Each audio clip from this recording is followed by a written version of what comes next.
spice up your life.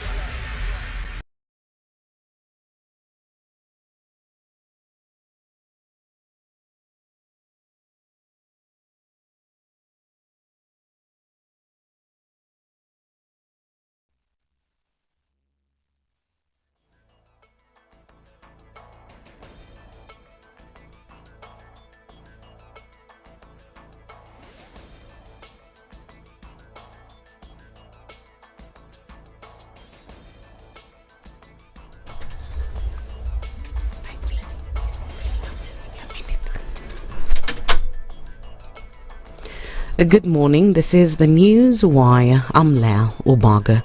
Authorities have exhumed 4 more bodies from shallow graves in Kwabinzaro village, Kilifi County, bringing the confirmed death toll in the latest suspected cult-related incident to 13. I'll take that again, and good morning, this is the News Wire. I'm Lea Ubaga. Authorities have exhumed 4 more bodies from shallow graves in Kwabinzaro village, Kilifi County, bringing the confirmed death toll in the latest suspected cult-related incident to 13. An additional 8 body parts were also recovered during yesterday's operation, raising the total number of remains collected to 18. The grim discovery was made by a multi-agency team combing through the thickets bordering the Shakahola forest, an area already notorious following the 2023 Shakahola massacre linked to cult leader Paul Mackenzie. Coast Regional Commissioner Rhoda Onyancha, who is leading the operation, confirmed the arrest of 11 individuals in connection with the latest incident, including the woman believed to be at the center of the suspected cult activities.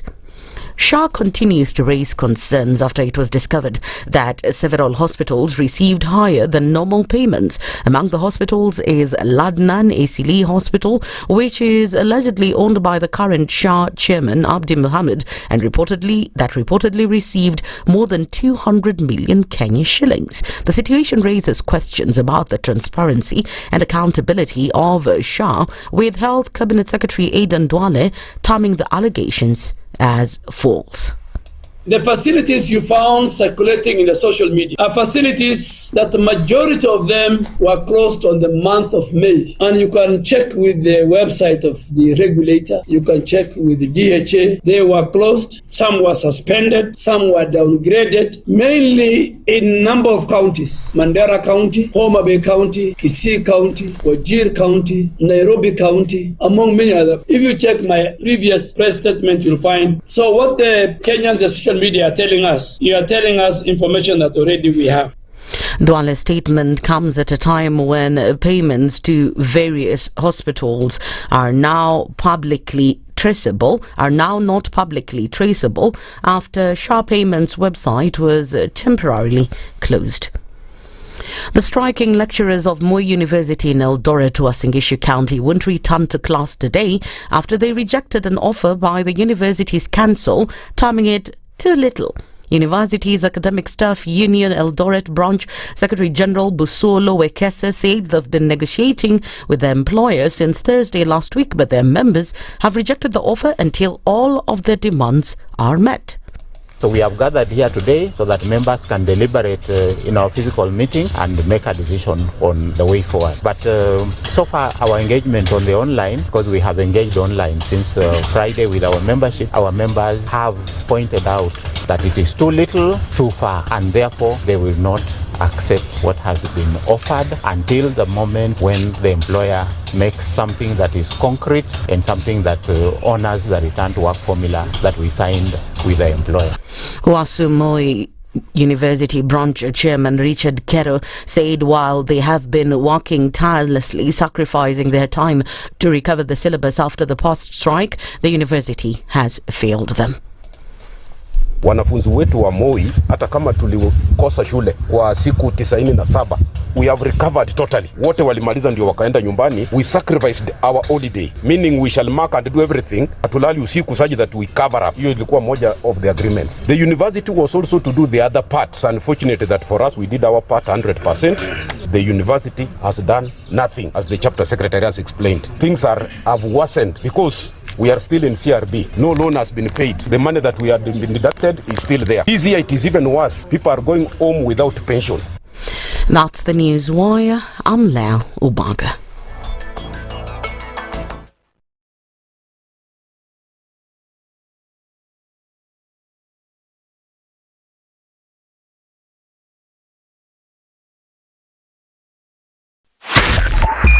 102.5 Spice FM, Kisumu.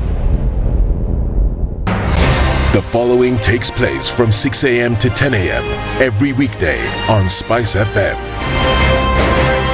One of the things that I hate in our country is negative ethnicity. You find you as a state officer, instead of thinking as a Kenyan, you think like a tribal person. Let me tell you something. The biggest problem we have had in this country is a leadership deficit. There is nothing that you are going to do in the process of change if you are not a risk taker. So you really have to pursue your vision to a logical conclusion and even be ready to step on people's toes. When it comes to the economy, you can't run away with it. They say statistics are like bikinis. They reveal a lot, but they conceal the vitals. And so government people would throw statistics at you and tell you they're revealing a lot of information to you, but it's really concealing the real vitals. We need to get out of that, because when we want to grow our democracy, one basic thing that really requires to be understood by the political class, by all of us, is institutions are critical. This is the Situation Room, the only way to start your day. In this country, 6 families and 8,000 Kenyans control 90% of the GDP. We are not a country. We are a plantation. We work for Ruto. When you're telling the judges court orders are papers or they will not obey court orders, they're sitting and you're seeking orders from them. So how are they supposed to interpret it? Isn't it an oxymoron? When you see a judiciary that seems to be under some control somewhere, you start questioning. We have very powerful governors, but they don't use their offices to serve the people. If you are not shameful to do what you are doing, why should we protect you? I'm human. Everybody's human. So when you're told, kuja tuongee, I mean, you'd be a fool to say, stagi kuongea today. Conversations have to be had, you know? People in leadership should only go into leadership if they are ready and willing to change the lot of the people. The Situation Room, Kenya's biggest conversation. Good morning, and I love your show. Thank you. Having come from a Kikuyu radio background, I migrated to Spice because of the content. I was born in a slum, but somehow I got a break in life. So sometimes when you see the sweating coming out because of the passion and whatever it is, behind the noise, there are people. And we share the same umbilical cord. It shouldn't be like that. I am so disappointed. We used to tell Honorable Raila Amolo Odinga that he's doing politics of conmanship. And even President Uhuru Kenyatta, serikali hii ndio iko na conmanship ya hali ya juu. You cannot promise people that you reduce tax, then you double. In politics, there is the issue of trust. For you to turn around and then stab the same people who gave you that trust, there is no other level of dishonesty. Imabo, utaona dunia tu. The Situation Room, Kenya's biggest conversation. If we just gloss over issues and hope that time heals, then we might find that in generations to come, we might be back at the same situation. And the whole thing is born of stolen elections. Spice. When it comes to the decisions you make, you must be independent. There's no way you can allow one institution to dictate to you how you're going to conduct your operations, how you're going to decide cases. It's a no. When you weaken the institution to the point where they cannot take action, then you realize that politicians have to come up and now start dealing with the issues. That conversation has to die. Our politicians do not like the hard stuff. We must insist on the path of doing things right, whether popular or unpopular. Money changes hands. That is a fact. If you have political goodwill at the highest top, like in Rwanda, then corruption will be an issue of the past. If you don't have political goodwill at the top, we will pass laws, we will amend laws, we will continue passing laws and re-amending laws, and nothing will happen. This is the Situation Room, the only way to start your day. One of the things that I hate in our country is negative ethnicity. You find you as a state officer, instead of thinking as a Kenyan, you think like a tribal person. Let me tell you something. The biggest problem we have had in this country is a leadership deficit. There is nothing that you are going to do in the process of change if you are not a risk taker. So you really have to pursue your vision to a logical conclusion and even be ready to step on people's toes. When it comes to the economy, you can run away with it. They say statistics are like bikinis. They reveal a lot, but they conceal the vitals. And so government people would throw statistics at you and tell you they're revealing a lot of information to you, but it's really concealing the real vitals. We need to get out of that, because when we want to grow our democracy, one basic thing that really requires to be understood by the political class, by all of us, is institutions are critical. This is the Situation Room, the only way to start your day. Good morning, and I love your show. Thank you. Having come from a Kikuyu radio background, I migrated to Spice because of the content. I was born in a slum, but somehow I got a break in life. So sometimes when you see the sweating coming out because of the passion and whatever it is, behind the noise, there are people, and we share the same umbilical cord. It shouldn't be like that. I am so disappointed. We used to tell Honorable Raila Amolo Odinga that he's doing politics of conmanship, and even President Uhuru Kenyatta, serikali hii ndio iko na conmanship ya hali ya juu. You cannot promise people that you reduce tax, then you double. In politics, there is the issue of trust. For you to turn around and then stab the same people who gave you that trust, there is no other level of dishonesty. Imabo, utaona dunia tu. The Situation Room, Kenya's biggest conversation. In this country, 6 families and 8,000 Kenyans control 90% of the GDP. We are not a country. We are a plantation. We work for Ruto. When you're telling the judges court orders are papers or they will not obey court orders, they're sitting and you're seeking orders from them. So how are they supposed to interpret it? Isn't it an oxymoron? When you see a judiciary that seems to be under some control somewhere, you start questioning. We have very powerful governors, but they don't use their offices to serve the people. If you are not shameful to do what you are doing, why should we protect you? I'm human. Everybody's human. So when you're told, kuja tuongee, I mean, you'd be a fool to say, staki kuongea today. Conversations have to be had, you know? People in leadership should only go into leadership if they are ready and willing to change the lot of the people.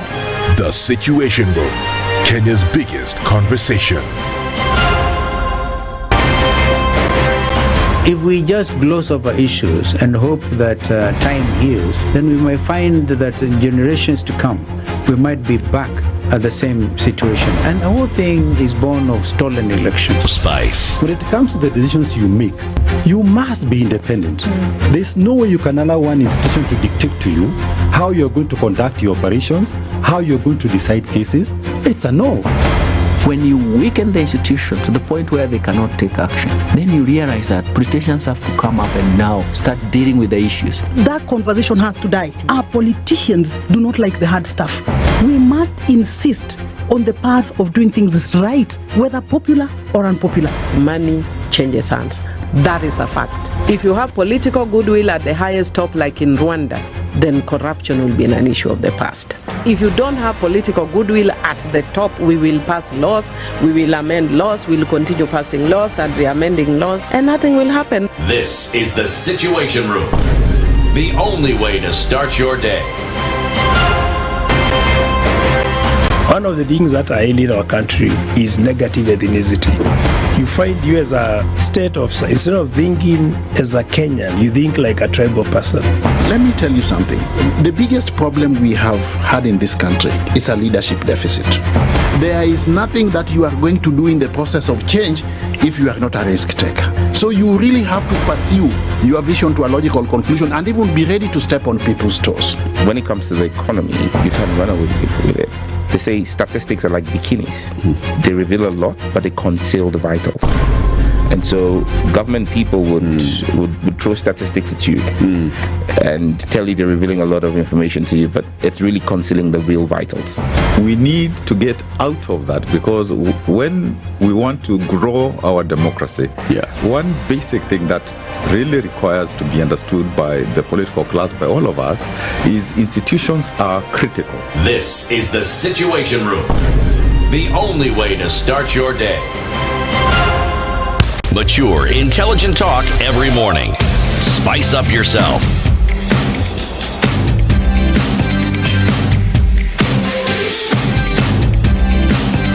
Mornings done right. 94.4 Spice FM, Nairobi. Hello. Good morning. Say it again. Hello. Well done. Kuminane supu. Talk. Kuminane did what? Kuminane supu. It's not just something that is doing rounds, so yeah. I'm so lost. Kuminane supu. Yeah. Constitution is 15. Where? Don't overthink it. No, I'm just saying the Constitution is 15, so it can't be. It can't be Kuminane. So devolution, no, not yet. Not even devolution. It's not 15 yet. So Kuminane. What is Kuminane? 5 o'clock. So think supu, think Kuminane. Soup. Supu. Supu is beautiful. Kuminane. Kuminane 14. Don't think 14. Kuminane. Beautiful 40-year-old. Welcome to the world of Sheng. Class dismissed. Wait, beautiful 14-year-old. 40-year-old. But you said you said Kuminane. Yes. You said Kuminane. Oh, Kumi 4 times. Yes.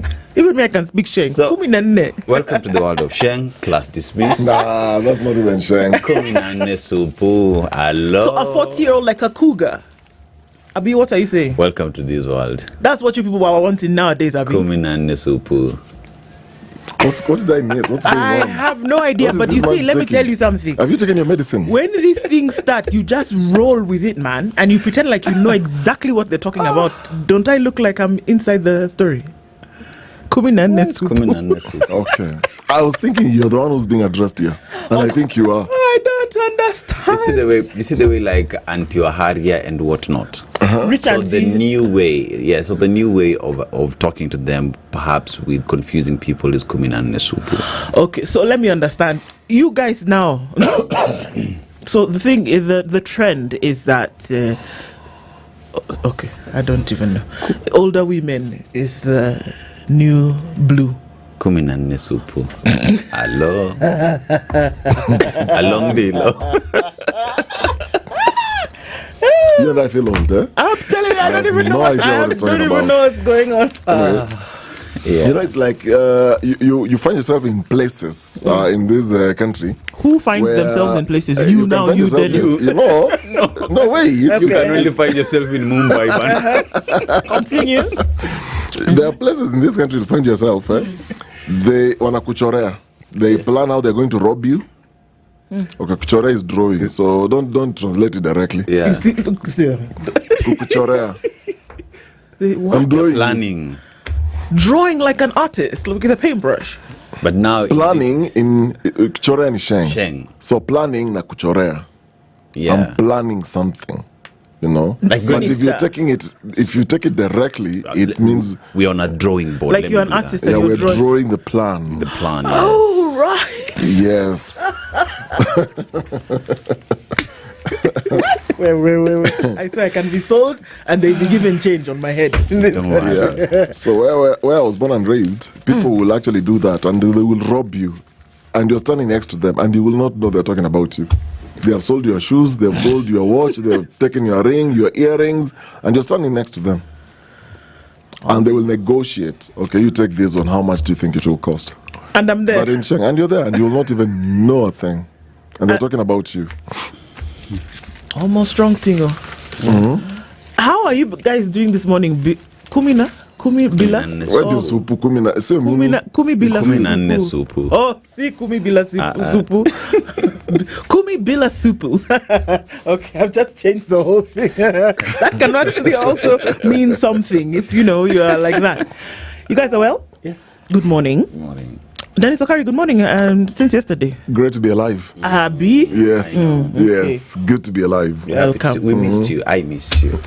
Just say it, get it out, get it out. This is so awkward. Just don't look at me. He's the one telling you The that. camera should not be on Aseto now. Look at him. No, I can't look at him. How can I look at him? Why are you looking at me? Okari, He's the one who is telling I me. confess, I missed you. We missed your presence. Aseto, can you move on?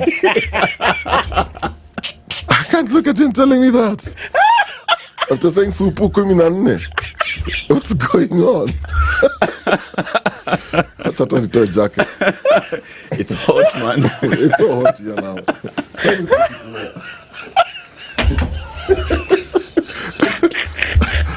What have you guys taken? Somebody didn't take And then their a little medicine. bit later, you start connecting us with Safaricom. Mambo ni moto. Hey. Hey, laughter is very good It is in the morning. Well, Dennis, now we know things that make you uncomfortable. No, I'm old school. I don't do that. See what? I don't do I've that. been established. Yeah. If you haven't, you have even left me alone with these guys. If he's there laughing, don't put the camera on this fellow. Well, okay. He's missed me. Oh, no, Yeah. no. You can't miss me, man. This is the situation room, just in case you were wondering. There's a situation going on here. There's a problem. You guys need to help Mr. Okari, please. He's not in touch with some sides. Where? Hey, let me tell you, there's some conversations that we'll be having this morning, and very glad to have you guys in the room today. DND, Aseto, Okoh, and Okari. That's okay. Yeah. Okay. We can do something with that. We're good to have you here this morning. It is the 26th of August. Schools are open officially. Some went back yesterday, some are going back today, others are going back tomorrow. Term 3 officially begins, and we're getting into it, and we start conversations today. We will be having an education conversation. We'll let you know what that is in just a bit. But we'll also be looking into Katiba at 15, Kumina Tano. Just to be sure what you're talking about. Just to be sure, we're talking about the constitution of the country. And that conversation will be with Charles Nyachai, who is the former chairperson of the Commission for the Implementation of the Constitution, CIC. He joins us at 7 a.m. and we'll be looking at the hits and misses of Katiba at 15. There are a number of schedules that we're supposed to have implemented by now. For Schedule 4, I believe, is what we're looking at into Schedule 5. So we'll talk about that with Bwana Nyachai at 7. And then at 8 o'clock, newborn units. We're going to go into the health sector just a little bit. Our friends from Kemri will be with us. Dr. David Gathara joins us. Professor David Gathara joins us at 8 o'clock, and we'll be looking into quality care in newborn units. There are too many stories of things that have happened to newborn babies within the neonatal unit, and sometimes we're not quite sure.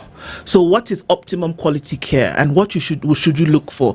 Are the parents who say, no, I want to watch my baby 24/7 crazy? No. And we can say, okay, this is what you should see, and this is what you must demand. It doesn't matter what cadre of medical facility that you're looking into. Excuse me. So Professor Gathara joins us at 8. And then at 9 a.m., excuse me, Janet Okoh, who is the part of the Tunzam Total Coalition, and Oliver Mbuthia, who is a former director of KICD and an education consultant, join us at 9 a.m. Learning in Transition, the state of education in Kenya. This year, 2025, is the first of many number of exams. We see the first KSGEA exams will be taken by grade 9 learners, transitioning now into STEM pathways next year. And also we see the KPSEA exams taking place in October, as well as the third to last, there are 3 more KCSEs to be sat. This is the second to last, right? So after this KCSE, 2 more will be sat. 2 ladies join us, and we'll be looking at an education in transition this morning. So, karibu sana everybody. Our live streams are up on YouTube, Facebook, and on X this morning. And also, good morning to our audience on KTN. When you join, you could think you'd be part of a circus, but this is Kenya's biggest conversation, and we'll continue with what we need to. Guys who are in the back end, thanks for keeping things moving. EVE, Njeri putting things together. Asante-san and Stacy joins us on digital this morning. So as we get this caboose moving, everybody into Karibu and Asante. We are in the Seychelles, and the people of Seychelles are called Seychellois. Seychelles. You know, if you want to go to Kenya, Kenyans, Ugandans, Tanzanians, Seychelles. Okay. Yeah. All right. Yeah, so it is a country located on the Indian Ocean, northeast of Madagascar, of Africa's east coast. Very tiny country, 455 kilometers. It is the smallest country in land size, and it has 115 islands that make it a complete country. The capital is Victoria, population of 100,000 people. Nairobi is how many times big? In terms of population, Nairobi, you're doing 6 million. Should be somewhere around that region. 6 million. Nairobi is approaching 6 million. 6 million, yeah. So you can imagine if the entire country population is 100,000, it's a tiny country. Lagos is 18 million, just, Lagos. Yeah. Mkoengi. In Lagos. The Nigerians everywhere in the world. Yeah, Nigeria. No, but the ones in Lagos are still 18 million. Anyway, and they're all looking to leave. No, me, I want to go to Lagos. There's somebody I'm looking for. Yeah, so let's go to the proverb today. Don't overdo things. Everyone breaks eventually. Don't overdo things. Everyone breaks eventually. How would you interpret that? Don't what? Overdo things, because everyone breaks eventually. Hey, God. The guy who's the... Yeah. No, you're starting fast. He was looking at you. No, I'm not looking at this It's because you refuse. He's actually... you told him not to look at you, but he's actually addressing you. Oh, yeah. Okay. You know, they say meekness is strength under control. So my interpretation of the proverb will be... don't pretend that you can't break. You know how you find people who emotionally are very stable, and they will always say nothing can break them. Heartbreaks, nothing. And even when you go through a heartbreak, they appear to be very strong. They don't cry, they don't whine, they don't complain, they don't do anything. But quietly and silently, they're breaking from the inside. So my interpretation is sometimes take a step back, take a pause, and think through things. And you know how they say it's okay to cry. You know, it's okay to cry. You know how we find people who are either mourning or somebody's going through a very difficult situation, then they're crying, then you tell them stop crying. No, don't tell somebody to stop crying. Let them let it out. So that would be my interpretation. Don't pretend to be too strong that you're breaking on the inside and you don't want to show emotion. Just show it. Go ahead, cry. Scream, shout, run to some space or whatever it is that you'll do. Yeah. True. Yeah, I think that, I think about an egg, and you see this egg and it's just kind of rolling along, and you're not quite sure what you can do with it until it cracks. So it either cracks and you get a chick if it's been incubated, or it cracks and you get an egg that you can fry or boil or whatever. But you still can't get to it until it cracks. The cracks, the birth. It cracks, you get a boiled egg, you crack it, you fry the egg. So usually to see the value or to really appreciate something, you get a crack at some point. And we all have the breaking point. And at that breaking point is where there will be some value. And so we shouldn't be afraid to get to the crack, because there's some value in it. True. It's like the way even we keep having this conversation, there's always an oscillation in life. So there's a time you're up, there's a time you're down, and it's okay to find yourself in both extremes. All that matters is how you deal with every situation that comes your way. So even matters to do with mental health, we're told every day it's okay not to be okay. It's okay for you to feel as though you're overwhelmed. Take a break, go chill, breathe, take a cold shower, come back stronger, and you move forward. Indeed. Nice. Let's look into the headlines this morning, shall we? On Kenya's bold newspaper, The Standard, Shah ripoff. This is now day 9 of Shah stories. Consecutive. This is the 9th day of Shah stories. It's right there front and center in an unprecedented turn, less than a year after the Social Health Authority started paying claims by hospitals for services rendered in the footsteps of the National Health Insurance Fund, the process has sparked public outrage. Little-known hospitals associated with senior government officials have been paid huge amounts, ranging in the millions of shillings, but not commensurate with the services they offer. The numbers that we're looking at, 220 million plus, is the amount the Ladnan group of hospitals received from Shah. And if that's anything to go by, the building does not really exist. Now, according to Aiden Duale, who is the Health Cabinet Secretary, the Social Health Authority Chairman Abdi Mohammed used to own Ladnan Hospital, but he no longer owns it. So there's no conflict of interest there. So, I mean, you guys are making noise for nothing. We'll look into that story, shan't we? We'll look into the story with detail. I can see Dennis Okari's eyebrows already rising. No, basically, what Duale is telling you, shut up. Yeah. Touche. Yeah. Well, I've heard so many things. Shambolic. Anyway, gloom at 15. 2010 Constitution on trial. We will be having that conversation with Charles Nyachai at 7 as the country prepares to mark Katiba Day tomorrow. Is it a public holiday? No. Oh, man. Following President William Ruto's declaration, a cloud of gloom continues to envelope its implementation as his administration strengthens violations, selectively implementing what favors it, and races towards establishing a vindictive and authoritarian presidency. Sawa. So that's what it looks like for the front page of the Standard this morning. Let's look into some other stories that are making the headlines today. Shah promised quality medical care, but it bleeds taxpayers' funds. Ask yourself what you've contributed to Shah in the last 2 years, and is it commensurate to the medical services that are being received? Parents forced to shoulder burden as state delays capitation funds.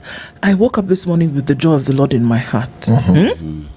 But now these people are trying to steal my joy over this thing that our children are going back to school, and then you're telling me that you people don't have money. Did you not know that they were going back? You are the ones who set the date. Yesterday is when they were saying we are releasing some money today now. Yes. This thing, like we didn't know the school calendars. They are the ones who set the calendar. Exactly. Yeah. They set the calendar. They are the ones who tell us this is when you go back to school. This is when you will break. This is when you will. They are the ones who control the accounts. They are the ones with the monies, and they know the account balance. So ghafla bin vu kuna mshtuko wa moyo. Yes. Kesho shule zinafungua. Yes. So kesho tunaachilia pesa. We didn't know that. We didn't know. Yeah. We'll talk about it in a minute. Now, let me make you even happier. Chan 2018 rot. How 1 billion shilling grass pitch tender kicked off fierce room court battle. That one is still in the court. The court stops the sports ministry from releasing 220 million to private firm contracted to supply grass and equipment. The Ethics and Anti-Corruption Commission argued the ministry failed to adhere to the law in awarding the tender. So it went to a guy that, shouldn't have gone to. We'll look into the details of these stories. And then also looking at other stories making headlines this morning. Teen gangs unleash wave of violence in Nairobi's Eastlands.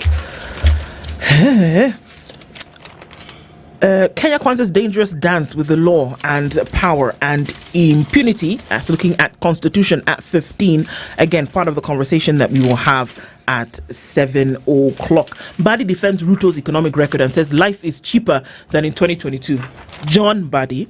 Not Festus Mbadi, not Mbadi from Portugal, John Mbadi from Kenya. The same man who said, give him his skunks. Yes. The same man, nominated member of parliament, chairman of ODM. All of those things. Yes.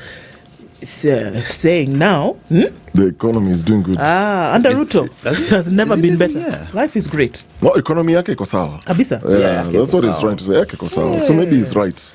Maybe he's right, though. You never know. The skunk is now a rabbit. Oh, yeah. With long ears. Yeah. Yeah, so that's what he's saying. It's never been better. Coco. So, he's the one who looks at the numbers every day, so he could know what he's talking about. So, those are some of the headlines. I don't even know if to give you guys this headline. Should I give you this other headline? Yes, go ahead. Lost in transit, Nzoia 72 million shilling audit shock. What a shock. Consumable goods worth 72 million shillings ordered by Nzoia Sugar Company 9 years ago are yet to be delivered. Sasa, unajua vile wanasemanga, kitu inakuja na meli. Pole. 9 years down the line, goods worth how many millions? 72 million hazijafika bado. Lakini we are hoping. Ziko deep sea. Yeah. I don't know if it's the deep sea of Earth or it's the deep sea of Jupiter. It was coming from Mombasa. Mwenda pole hajikwai. No, haijafika Mombasa. Mwenda pole hajikwai. Akijikwa haanguki. Na hata akianguka hata umia kabisa. Hata akiumia hafi. Na akifa hatozikwa. So in the books, you're right, by the way, you guys are right. You're laughing, but you're right.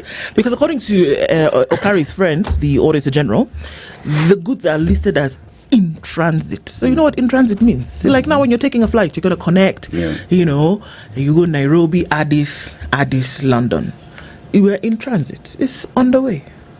That jet lag must be slapping, man. Sijui wapi Nzoia. I've never been to. I've passed Nzoia. There's a way you can track mizigo yako. Yeah, true. So they give you a tracking number. Yeah, so is there a tracking number to find out imekwama Atlantic? Let me tell you the tracking number. The tracking number is 72,106,496. That's the tracking number. And it's in transit. Sawa. So money was paid to a company. Yeah. They can track where the money went to. Yeah. They can track the company that is, and the goods where they were from, and when they left, whether it's the port or the business premises or the warehouse or Jupiter. Okay, that's a comet. It will fall someday. Even Halley's Comet, they said every 85 years. Halley's Comet is set to make its to the Earth. It might come before these goods, but we'll wait and see. You know what we've not done? Say hi to the people. It's because you people started talking about, what did you say, 18? I'll be 14 over 15. Everybody, good morning. You confused us. So now you say you made us do things. Guys, I'm very sorry. Shall we do that and say hello to everybody? Then you come and tell us what's making the headlines in the Star. No problem. All right. Guys, good morning. I don't know what Dennis came with, but then people gave us to now inhale or imbibe. And that's where we are today. Don Sabo, you say good morning. You said I should ask Okari if he knows the launch of a 200 billion shilling National Hospital Equipment Program, NEP. Do you know? No, he doesn't know, Don. But he has said that we should greet the rest of us. Sawa. Hisa Daniel says, good morning, tuned in from the Pearl of Africa. Good morning to you. Robert Tobogo is tuned in this morning from Mombasa. Good morning, Robert. I love your consistency, Robert. So thank you for being here every morning. Georgia Demo says, good morning. You agree with Dennis Aseto that it is very cold, but the problem is that you're in Rongo. So now you're cold, I don't know. But okay, sawa. Peter Kiari tuned in from Mombasa. You say true power isn't about controlling others. It's about being in such control of yourself that others cannot help but follow. Indeed. Engineer Karaoke is tuned in from Memphiso. Shah gets a cover-up. Okay. I know the ghosts are all about us. Rogers Nyange tuned in from Voi. Listening from Muhanya Beach's Desmond Ortiz. Hilary Ogato says, good morning, have a blessed day. And Baga Joshua is tuned in from Dubai. Good morning to you. You said Duale paid ghost hospitals even after the month of May and June. Where? I don't know if it's Duale, but okay. General Isa Mathenge says, good morning from Diani, always locked. Leo, good morning. He says, hello, Princess Ndu. And Dennis says, what's the correlation between cultism and family members' negligence, whether the members of a mainstream or Pentecostal church? I don't know. Are they referring to the latest report on formal bodies? Yes. At Kobinzaro? Kobinzaro, yes. The number is now 13 or so. So total as of number. Saturday it was 9. So now it's 13. Now it's 13. Yes. So it's crazy. Ongani Malala says good morning, tuned in and says no matter how you overfeed yourself today, you can't stop tomorrow's hunger. Isn't that the truth? Yeah. Duke, good morning. Kuri Sami tuned in this morning from Tito Ande. And Eric Owor says good morning. I don't know if you want me to read the numbers that you've put after my name to greet me, Robinson, because I might be in trouble, watershed and all. Man P says, good morning, Watuwangu, ex-Austin, Texas, out of Austin indeed. Young Jedi, good morning, you say, D&D. It's really concerning, but another massacre looks to be in play. Where are our intelligence officers? This is a good question. What's going on? really what's going on. Jennifer Tenyu's tuned in this morning as usual. Good to have you. Tuned in from Queen Creek, Arizona is where Peter Caricho is and says have a blessed day. Jimmy Monothe says he's here waiting. We are here. We're getting into it. 96.0 in Nakuru. That needs to be looked at for sure. That I know was being worked on, folks. Tips Muke is tuned in. Linus Kitonga is here. Mkwama, good morning. Good to have you here. Steve Opio is tuned in, and Fiery Red said yes, Okari is here. So now Abere is asking me hard questions and says, if indeed SHA is working, why do they have to pull down the data from his website? That's a good question. Lamek says, Aseto wallahi. Wallahi Aseto. Wallahi Aseto. Jose Mahinda says good morning, SpiceFM. Tuned in this morning. Connie Chronicle says no point of correction. Now there's even politics in this 19. I've been a 14. A 26-year-old man marries a 40-year-old lady and the difference is 14. Hence the slang. Kumi na nne supu. Oh, sawa basi. No worries. Dr. Venvik is tuned in this morning. Lame Kocheno is saying, what are you guys smoking this morning? It's Dennis Aseto who brought it. Rahim Tula Omar is tuned in from Nairobi. Robbie Okumu is greeting you, Aseto. Patrick Mutinda is tuned in and says, awesome discussion topics today indeed. Let's line it up, guys, and let's get ready to go. Good morning, Spice. And you're asking, if Dwali knew about these ghost hospitals, why would they receive payments in June, July, and August? Rather, if he did not know. And this is Mr. Henry asking that very important question. Thomas Omosa is here, and Daniel Adamba is tuned in as well. You said I should bring my sisters to Kenya permanently. Ha! Never. Sir Kanute is tuned in this morning. Always looking forward to tuning in. Thank you so very much for doing so. Monica Oile, you said we have not greeted each other. I'm very sorry. We greeted each other, now we are greeting. Knock, knock. Who's there, Melbourne? Good morning to you. Ivan Omondi is tuned in this morning from Nairobi West. David Mangera says, good morning, Indra and Deno Squared. We soldier on. Indeed, we do. Tuning from Paddington. You don't just say Paddington. Paddington. In the UK is where Ambassador Beja is. Paris Mudoni says, good morning, team. Welcome back. Okari says, Mutuflami Ndu in red is the best. Allah. Should be wearing more often. The Majeks tuned in from Wilson. Chris Morris says, good morning, Team Spice. OD is tuned in from Kitusuru. DD rather. Tuned in from Kitusuru. Moiro Njane is tuned in and said the SHA thing is worrying. Indeed it is. The Dawn is here. Andrew Chira is also tuned in. NN. Okay, these people DD. Then there's NN. By the way, my dad's nickname for me is DD. But that's a story for another day. NN says good morning. Koki tuned in from Kiambu. Good morning, sister. Good morning, good people. Princess Ndu. Good morning. Dennis and EVE. Omindo Caxton is tuned in this morning and said we employees should go to court to stop this deduction of SHA. It's a problem. Guys, good morning, everybody. We do it and we go through the details. It's necessary for us to do. We recognize you. And if we didn't call your name this morning, it's not because we don't see you. Thank you so much for being part of this show every morning as you are. So we went through the headlines of the Standard. We'll come and look at some of those stories in detail. Tell us what's on the headlines of the Star. Okay, so I was just fixed on this one story. It's a long one, but we've talked about it before. But let me give it to you in a minute. So the headline: pensions jackpot. Judges edge closer as politicians queue. Remember the day we were talking about what judges wanted as pension after the end of their term? Yes. Yep. They are getting closer to it. And now politicians are also now in queue, waiting. Yekipitishwa, we are next. I'll give you some details. Okay. So draft law gives lifetime medical cover, diplomatic passports for judges, among other things. There's a photo there of Treasury CS John Badi, SRC Acting Secretary, CEO Margaret Njoka, Registrar of the Judiciary Winfred Mokaya, COG Chair Ahmed Abdullahi, and the National Assembly Majority Leader Kimani Chungwa, who is very, very key in this bill. Now, evicted 8 times in a year inside the toll of queer activism in Kenya. Man wrongly jailed for 10 years over wife's murder gets freedom. How Fatuma Aiden turned football into a weapon for change. Those are the stories inside the Star. But, guys, let me just quickly gloss through this story. It's very lengthy, but I'll try. Let's think of the anatomy of greed. Okay. Let's think of a domino effect and what this means if passed. So judges could soon be entitled to a lavish lifetime pension benefit. The key word here is lavish lifetime benefits. even as the ballooning cost of keeping retired state officers comfortable comes under the spotlight. Now, judges, MPs, and members of the Salaries and Remuneration Commission are reported to have struck concessions on a proposed law. A few weeks ago, SRC was saying, this cannot work, it's unconstitutional, it's untenable. They said all those things.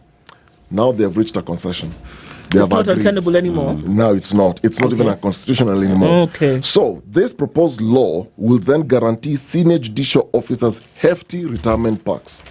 Now the push comes as other political elites, including governors, MCAs, and former councillors and former MPs, now covered under existing schemes, also are demanding pension packages from the public purse. Now, at the center of the debate is the Judges' Retirement Benefits Bill 2025. Who is sponsoring the bill? Majority Leader Kimani Ichung'wah. And aggressively championing this by the Judicial Service Commission. Now, the draft law proposes lifetime medical cover, number 1, diplomatic passports, number 2, VIP airport lounge access, number 3, and inflation-adjusted pension benefits for superior court judges, all at taxpayers' expense. Now, if passed, which is likely going to happen as things are going, it's projected it's going to cost you and I 15 billion shillings every year. This is just for the pension. On top of the one that you already said. On top, 15 billion every year. Now, the SRC initially opposed the bill, but later appeared to change its position, though it remains unclear at what point the position changed. So the Commission has faced criticism in recent months for quietly bowing to MPs' demands for more packs. The SRC gifted MPs lucrative mileage allowance that has pushed the gross monthly pay for some legislators, particularly those from far-flung constituencies, close to 2 million. Every month. So there is an MP who lives at the top, at the top left of the country, yes. But they're living in Nairobi, but they're given mileage for moving to their constituency and back. Yes, now, the proposed retirement packs come at a time Kenya's wage bill is already pressing concern. Nearly 42% of government revenue is consumed by salaries and benefits, leaving little fiscal space for development spending. Now, the JSC, however, insists that judges, this is the reason why we're having all this debate. JSC is insisting that judges require special compensation structures to safeguard judicial independence. You know, the conversation of pay police officers more money than tutaua corruption. So the same principle is being applied now here, that let's safeguard these structures by giving them hefty compensation structures. Now, officials are arguing that competitive benefits would also deter seasoned legal minds from abandoning the bench for more lucrative private whatever. Now, hey, this is where the rubber meets the road. Here we guys. go. Where is this? Do you want me to give you figures? Please. I'll give you figures, Now, the thing is, retired presidents, former MPs, retired vice presidents, military personnel, dependents of eligible pensioners and civil servants earn an ordinary pension monthly. The payout has hit 100 billion mark this year. Now, the government also caters for the pension contributions to the public service superannuation scheme to the tune of 40 billion every fiscal year. Gratuity for retired civil servants, MPs who opt for it, military and retiring presidents is also projected to hit 100 billion mark in 2027. Treasury has also set aside over 6.5 billion for payouts to persons who opt out of government employment, hence opt out of the PSSS scheme. Now, despite the already strained fiscal space, more pension demands are being floated from governors to MCAs to ex-councillors. Ex-councillors, Mbadi said there is no money to give them, as well as former MPs now covered in the current scheme. Now, can I tell you how far back this thing wants to go? Yes. A recent proposal is seeking to increase monthly pensions for ex-MPs who served between 1984 and 2001. Hey, guys. What was happening in 1984? No, this thing is, let's just roll back to 1984 to 2001. So increase the pension for ex-MPs who served between that time, at least those who are still alive. Now, it was rejected by SRC due to fiscal concerns. Now, governors also want a lump sum pay on retirement at the rate of 1 year's salary for each term served in office. They have also demanded a monthly pension of 80% of their salary in their lifetime, a fuel allowance of 10%, maintenance expenses, a personal assistant, and a driver. County chiefs want full medical cover for local and overseas treatment. Tunaongea juu ya SHA? Yeah. They want full medical cover for local and overseas treatment and premiums for their spouses and 2 children. They also put a case for their deputies. Sorry, These are real conversations happening in this country. Where is this money coming from? Taxpayers who are already... It's our taxes.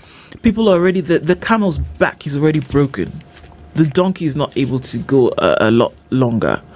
And then now you want to place a 15 billion shilling burden on top of that already strained donkey. You know, one's got to ask, what are you in it for? And I think those are questions that come in through. So this is members of parliament and plus the judiciary. So judges are getting closer to it. These other groups I've mentioned, they're now just right behind. Hiyo ya kwanza ikipitishwa, there is a likelihood that everybody else is going to follow suit. If you're backdating to 1984, do you even know how many MPs are still alive from 1984? Who were the MPs in 1984? Some of them are still serving in various other capacities. So what you're saying, so what's the rationale going back to 1984 and 2001? And then governors are also demanding this, that after Memaliza their term, this is what they also want to enjoy. Let me ask when you. A normal, ordinary Kenyan cannot afford to put 3 meals on a table. 3? Not even 1. Sometimes one is a Even one is a luxury problem. for a lot of people. And you're having conversations of, at the very top, unajua in high school we used to have something called top layer. When food is served, there is what is called top layer. Top layer was essentially for Form 4s. Okay. So Form 4s eat first, the top layer. Okay. So the top layer is the food with fat. Very good oil. Fresh. Tastes very, very... Now, Form 3, next. Form 1, you're at the bottom of the barrel. So, Even the burnt stuff. unaona kijiko ikipita ndani ya sufuria, unasikia inagwara, unasikia mawe chini. Unaekewa kwa sahani. That's what we used to eat. Then ugali moto. You know, Kari, as you have that discussion, if you just go a little bit back, if everyone else manages to get into this system, we are looking at spending 300 billion shillings annually if everyone that is in line and this passes. But let's just relate that to, say, budget allocation to healthcare in the country. We're talking about an allocation of 127 billion shillings for the healthcare in the country. But here we have people who are pushing to have 300 billion shillings, more than double what healthcare has been allocated for in the country. You know what? It's going to sound condescending and it's going to sound patronizing. But that is why we will not progress. True. You see us as African countries. That's why we will not progress. That is why we, as the citizens, we find ourselves want to travel to America, we want to go to London, we want to go to Paris, we want to go and enjoy soft life, and then we come back. But you see, that's why we will never get there. This is the reason why, this is part of the reason why we will not progress. We want to do things at the bare minimum. We want to just be mediocre, and we're happy with mediocrity. Just here. We want to just operate here. Where we can be here, but we don't. We want to steal the money. We want to line our pockets. We want to fatten ourselves. We want to do that for ourselves. We are not interested in development. We are not. Because if we were, these things, we would not be doing them. You can, look, I am all for perks in retirement. I'm all for it. But bleeding the country dry, that is where now I think we draw the line. And it sounds bad and you want to say it's elitist and you want to say, hey, it's okay. That is why we will not progress. That is why we will not develop. We ask, when will we reach? We will not. We will not. When will we stop being called that? We will not. When will we stop being called least developing, underdeveloping, backside developing? We will not. Let me tell you. This behavior, it will make us stay stagnant. We will not develop. We won't. We won't, but there's a solution. We need our blood to boil to a point where we say things have to change. And if they can't, we have to force change. I mean, we just have to say it. Yeah. We just have to say it. This is where you have to get rid of some of these people. Get them out. We need to change systems. If it requires changing the constitution, so be it. Go for referendum. But if you have independent offices and the constitution gives some of these people power to do this to us, then people would rather let's just change it. Yeah. I know we're looking at 2010 Constitution on trial. There are so many issues to discuss, but if we just look at the matters of economy, if the decision makers, the lawmakers can sit and agree and say, you know what, this is what we want, and it is passed. This is what we want, and it is passed. Then we need to overhaul the entire system. I'm telling you. Let's get rid of all these things. We go back to a reset and we say, okay, you know, this is how things are going to run. If somebody is negotiating to have a medical scheme, local and overseas, to the tune of the billions we are talking about here, and at the same time, if you're to put a contrast, you're talking about SHA, and ordinary Mwananchi cannot access medical care because Basic of this medical drama. care. Basic. Yeah. We're not talking about something complicated. Just basic medical care. A basic medical procedure, basic everything is just basic. They still cannot access it. And here you have people in boardrooms that are air conditioned with red carpets and soft seats, and they're having a discussion about, guys, we need to increase our pension. We need to increase this. When are we going to have a conversation where it's going to touch on these Mamamboga, the normal person? Let's increase this. Let's, like Aseto was saying, the budget for the health ministry. Let's increase that budget. But if you're talking about 300 billion that is going, I'm upset, guys. So come on. No, you have all the right to. Yeah, you have to, I mean, and then we say we want to. Where are you because progressing? at the end of the day, like someone who the hell do they think they are? You know what I mean? This who greed the is an hell do they think they This greed are? is an abomination now. Because people can't just sit and decide because there are taxes that Kenyans have chomoed that we can get into that and bleed the country dry and sit back and say we are moving forward. No, we are not. And I think it's about time that we as the citizens stand up, rise up and say enough is enough. This has to stop. Because if we don't do that, no one will stop them, because so far they've given us all the indicators that they are willing to push with all this nonsense that we keep saying every day. It is the recipe for regression. Yeah. That is it. You won't develop. We won't. I mean, that's just the truth. And it's not just Kenya, by the way. We're talking about across board. You want to see where these things take center stage? Look at what they do. Look at what you put in to get the results. And while that is happening, let me tell you this other story, if I may. SHA promised quality medical care, but it bleeds taxpayers' funds. While majority of Kenyans struggle to access quality healthcare, billions of taxpayers' money is being lost under the new health scheme, which was meant to improve access to medical care by disadvantaged Kenyans and curb fraud. A number of hospitals have been flagged for working closely with the Social Health Authority leadership to mint millions of shillings while they give little in the quest to improve the country's health services. Because if they do get sick, where do they go? Outside the country.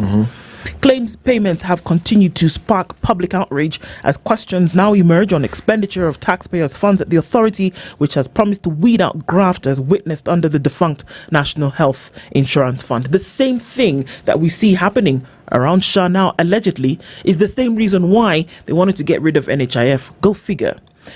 Ladnan Hospital is among facilities of interest linked to a senior official in the ministry. The hospital operates under 3 names within SHA: Ladnan Hospital, Ladnan Medical Clinic, and Ladnan Hospital El-Wak. Same place. The Nairobi-based Ladnan Hospital facility in Pangani, Nairobi, has received a minimum of 195 million shillings since SHA became operational in October last year, while Ladnan Medical Clinic in El-Wak, Mandera County, has received a minimum of 27 million, with some payments not even made public. In December alone last year, Nairobi-based Ladnan received 55,594,460 shillings, whereas Ladnan Medical Clinic received 6,835,570 shillings. The facility in El-Wak received a claim of 2 million shillings, 42,420 for the month of March, May, and June. Payments for the months of January, February, April, June, and August were not made public. According to a healthcare IT expert based in Nairobi, payment of 27 million for Ladnan Medical Clinic in Wajir is abnormal for a medical clinic. Remember, it is a clinic. It is not level 2, 3, 4, 5, or 6. Okay? The payment just doesn't make sense because there's only the primary healthcare is what is offered there. Anything that would go beyond these monies that you pay 1,000 shillings here, 500 shillings here, consultation, pre-procedure, is not reaching 27 million, no matter how thin you slice it. The hospital, which now I'm looking at another hospital, a level 3 clinic, should be fetching from 8 to 10 million. Okay, that's what makes sense for most, but this one is fetching 27. A level 3 facility, according to the expert, is an outpatient one treating routine illnesses like flu, cough, malaria, and diarrhea. The doctor compared Ladan Hospital to a private facility, both in Nairobi registered as level 4, which had a huge disparity in terms of payments. The story goes on, and our seconds are ticking away, but these are the things that we are talking about. Look at what we should be doing for health. Look at what we're proposing for people to be paid. And you tell me that seriously, the goal is development. Cross purposes, my friend. They don't want this thing to work. Nah. No, they don't. The system is not designed to work for you and for me. You know how we say you go to a casino? The house always wins. Yes. We are actually in a country that's a casino. True. And the house keeps winning and the people don't. And you spend your money and you walk away empty-handed. That's what it looks like at 7 o'clock this morning.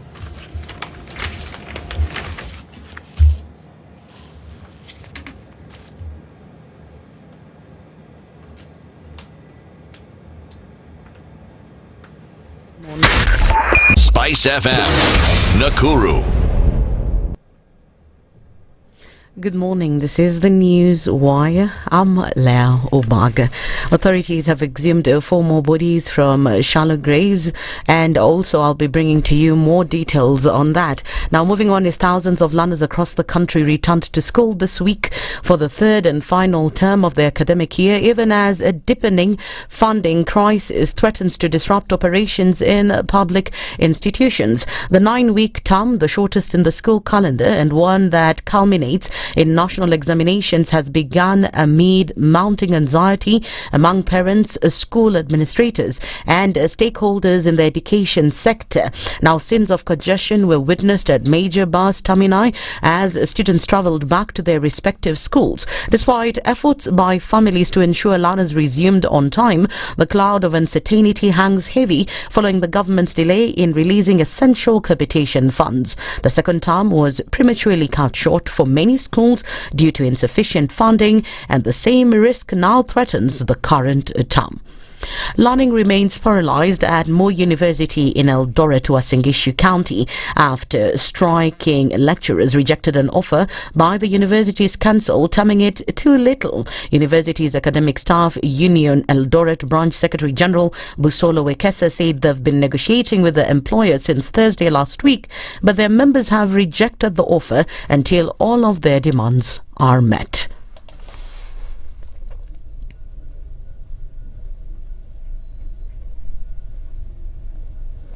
Moi University branch chairman Richard Kero said while they have been working tirelessly, sacrificing their time to recover the syllabus after the past strike, the university has failed them. Now, moving on is that breastfeeding mothers have been urged to ensure that their children we have gathered get here today so that members can deliberate in our physical meeting and make a decision on the way forward. But so far, our engagement on the online, because we have engaged online since Friday with our membership, our members have pointed out that it is too little, too far, and therefore they will not accept what has been offered until the moment when the employer makes something that is concrete and something that honors the return to work formula that we signed with the employer. Wanafunzi wetu wa Moi, hata kama tulikosa shule kwa siku 97, we have recovered totally. Wote walimaliza ndio wakaenda nyumbani. We sacrificed our holiday, meaning we shall mark and do everything. Hatulali usiku such that we cover up. Hiyo ilikuwa moja of the agreements. The university was also to do the other part. It's unfortunate that for us we did our part 100%. The university has done nothing, as the chapter secretary has explained. Things have worsened because we are still in CRB. No loan has been paid. The money that we had been deducted is still there. This year it is even worse. People are going home without pension. Narok South, the Deputy Commissioner Charles Owino has warned breastfeeding mothers against failing to ensure their infants are vaccinated on time. Speaking in Ololulunga, Owino said children who do not receive the immunization to boost their immunity are at risk of being infected by various diseases. Nangoja huyu akishajifungua anarudi huku anawacha ule. Ndio nilisikia chief akisema saa zingine wanakutananga wawili wote wakiwa. Sasa sijui sasa anakimbia kwa mwingine mwenye hapatikani. Haikai vizuri. So tuwahimize watu wabadilishe mawazo yao. Wamama ni wetu na sisi ndio tunawalinda, tunawalea. Tusiwafanye wawe na mambo mbaya. A total of 7,414 universal health coverage workers are set to be absorbed on permanent and pensionable terms effective September.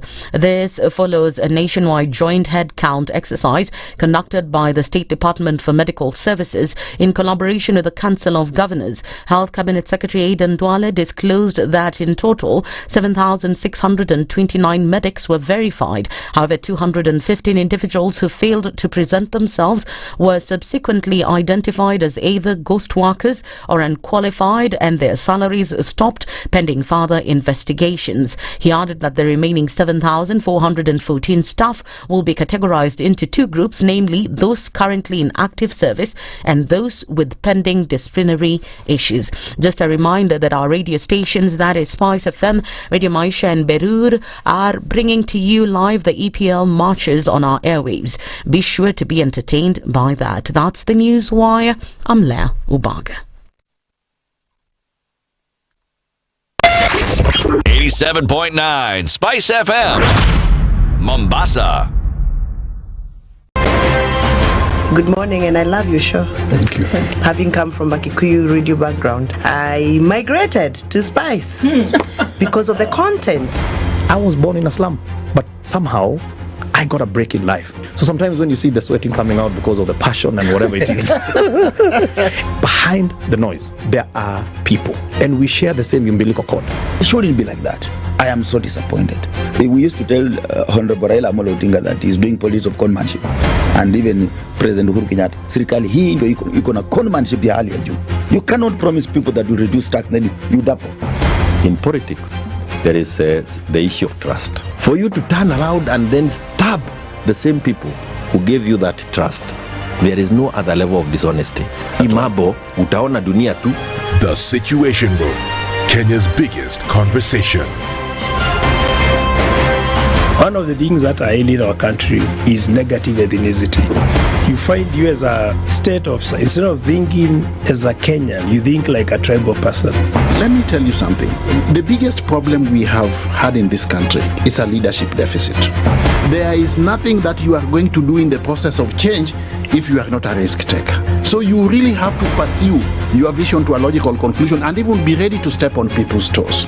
When it comes to the economy, you can run away with it. They say statistics are like bikinis. They reveal a lot, but they conceal the vitals. And so government people would throw statistics at you and tell you they're revealing a lot of information to you, but it's really concealing the real vitals. We need to get out of that, because when we want to grow our democracy, one basic thing that really requires to be understood by the political class, by all of us, is institutions are critical. This is the Situation Room, the only way to start your day. In this country, 6 families and 8,000 Kenyans control 90% of the GDP. We are not a country. We are a plantation. We work for Ruto. When you're telling the judges court orders are papers or they will not obey court orders, they're sitting and you're seeking orders from them. So how are they supposed to interpret it? Isn't it an oxymoron? When you see a judiciary that seems to be under some control somewhere, you start questioning. We have very powerful governors, but they don't use their offices to serve the people. If you are not shameful to do what you are doing, why should we protect you? I'm human. Everybody's human. So when you're told, kuja tuongee, I mean, you'd be a fool to say, staki kuongea today. Conversations have to be had, you know? People in leadership should only go into leadership if they are ready and willing to change the lot of the people. The Situation Room, Kenya's biggest conversation. Mature, intelligent talk every morning. Spice up yourself.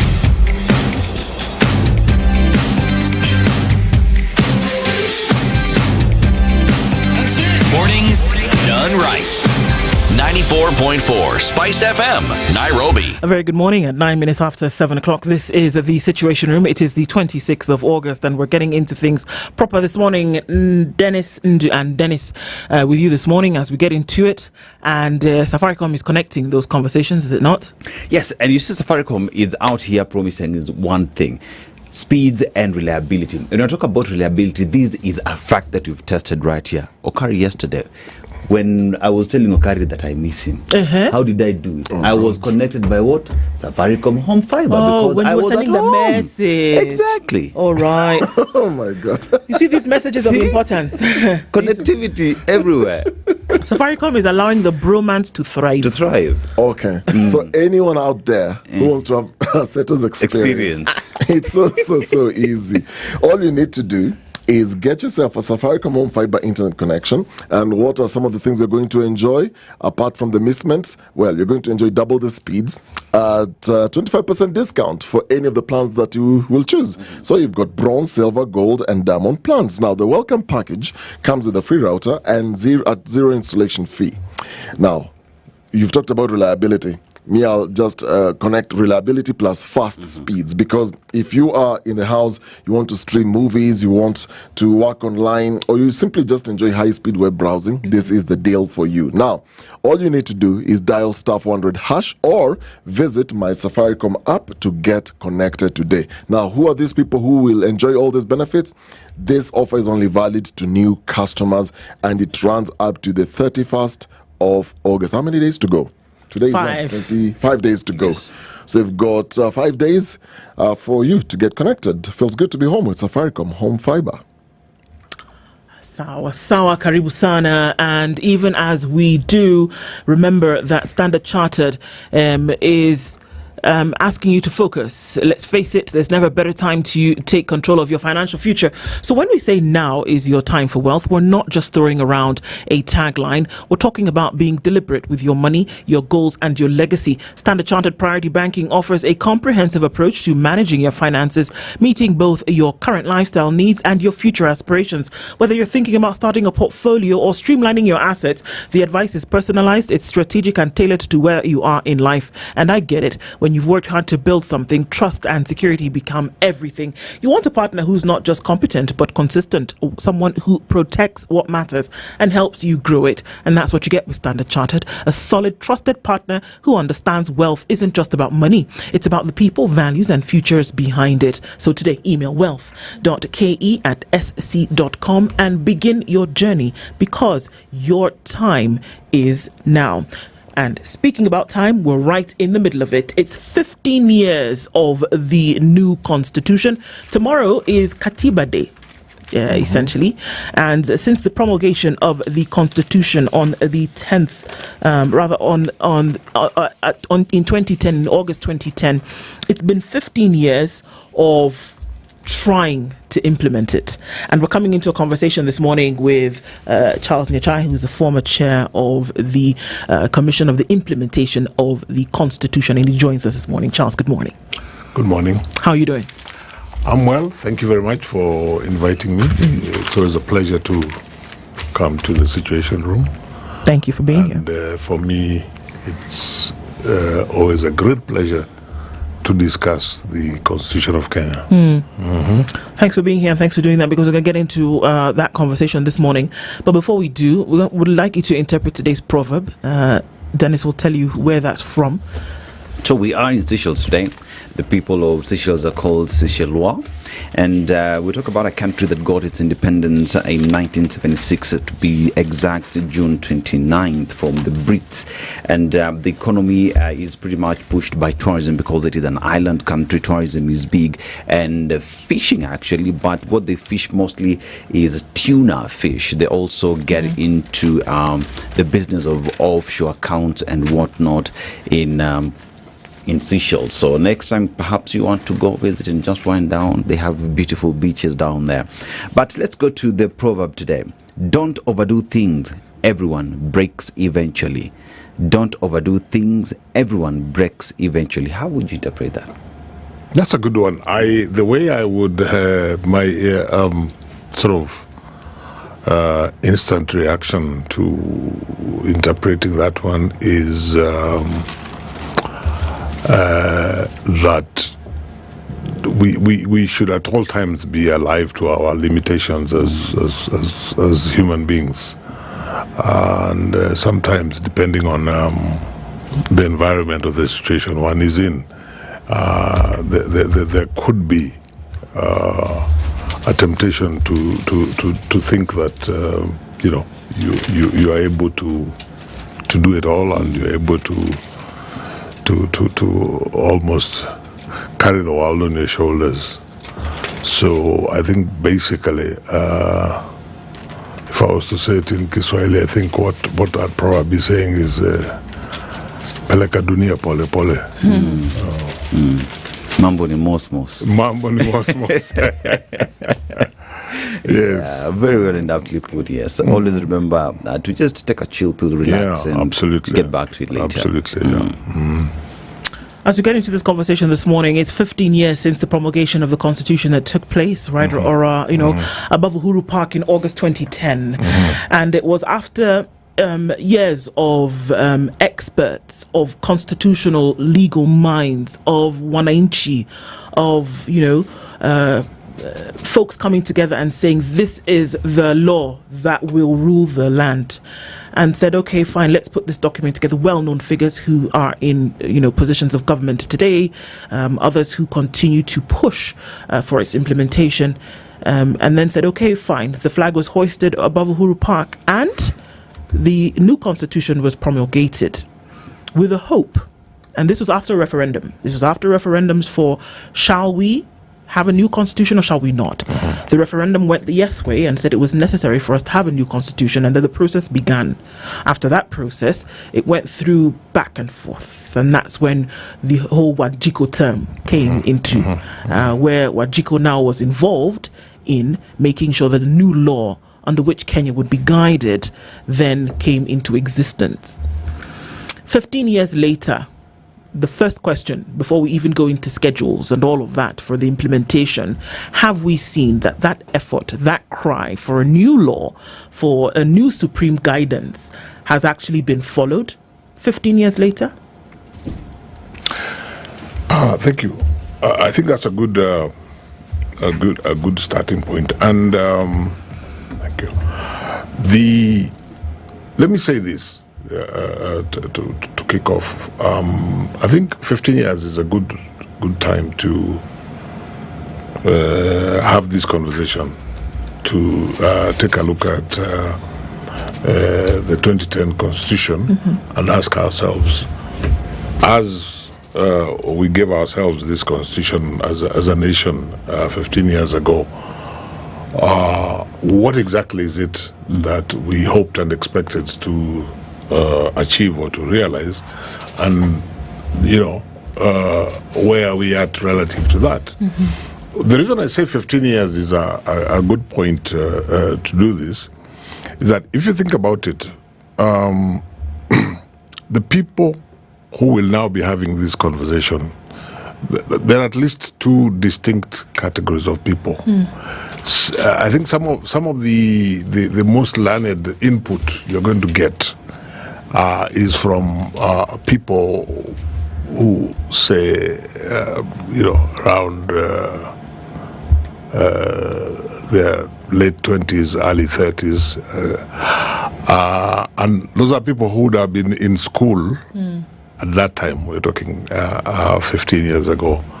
And those are people who, in all probability, would not really be very familiar with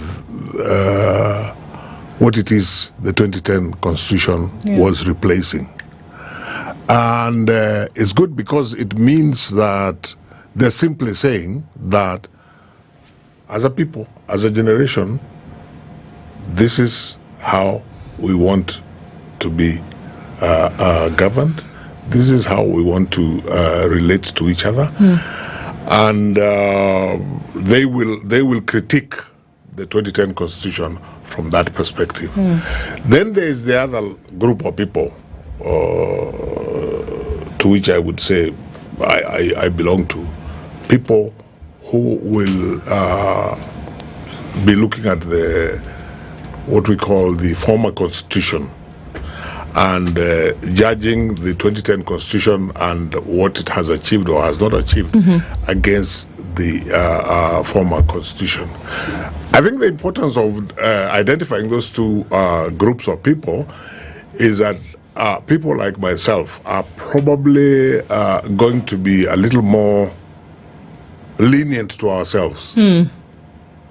In terms of the implementation of it? In terms, yes. The content, of course, of the Constitution and the implementation of it. So that I would begin by saying that I noticed in the flyer that you sent out, you said the Katiba at 15 hits and misses.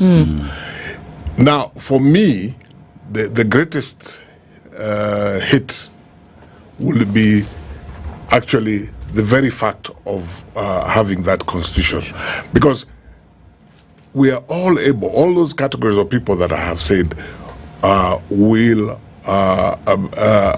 be using the Constitution as a reference point. This includes those who strive to make sure that it is the implementation is achieved in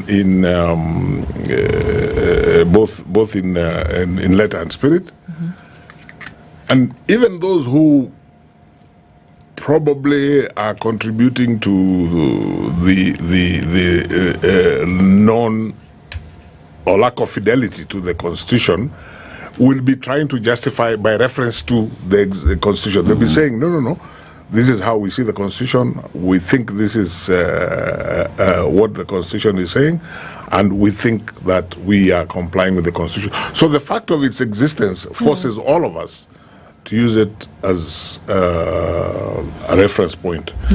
So have we achieved what we sought to achieve 15 years ago as we adopted this Constitution? I would answer that at two levels. There is the laws that implement the Constitution. We have a relatively big document. And the reason we have a relatively big document relative to other constitutions worldwide is because we were answering a lot of specifics from what had been happening prior to 2010. So you find things that in other countries you would probably not find in a constitution. We, just to make sure that we don't lose the plot, we put it in our constitution. As you all know, I was privileged to be among the team that was tasked to oversee the implementation of the Constitution. And when I look back, and now I'm going to what I consider to be one of the major misses. Remember? The hits and misses. The framers of the Constitution did a good job, but hindsight is always perfect vision.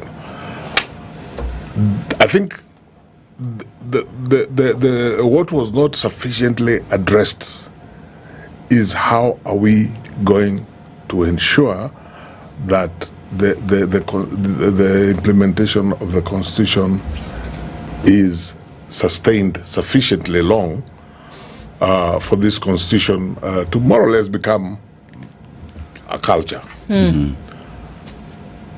And to a certain extent, that is what the framers, I believe, of the Constitution sought to do by creating this body called the Commission for the Implementation of the Constitution. What was it actually supposed to do? I know what the title says. It was supposed to oversight the implementation of the then new constitution, and there was a process, and this oversight was at several levels. One of them was the constitution was not and is not self-executing, so it was necessary to create a lot of new laws and to review the existing laws to make sure that they were consistent with the letter and spirit of the Constitution. The other thing, of course, alongside other constitutional commissions, the Stacy had a mandate of promoting constitutionalism. Now, that promotion of constitutionalism is, I think, one area where I think we have done poorly. Writing the laws and endeavoring to have laws that implement the provisions of the Constitution. I think as a country we haven't done too badly. But inculcating this culture of constitutionalism, I think as a country we have done abysmally.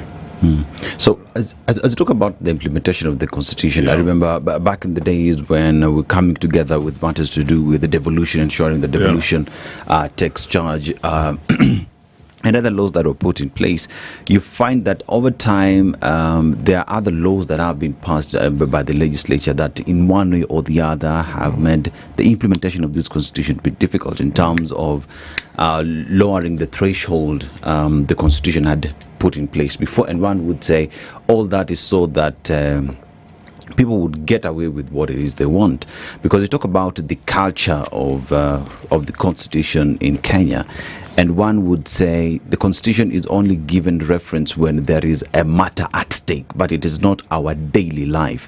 And one would ask, how then do we ensure that as Kenyans we don't say we have the 2010 Constitution, that we live and embrace the 2010 Constitution? It is part of who we are as a people. That then is the major.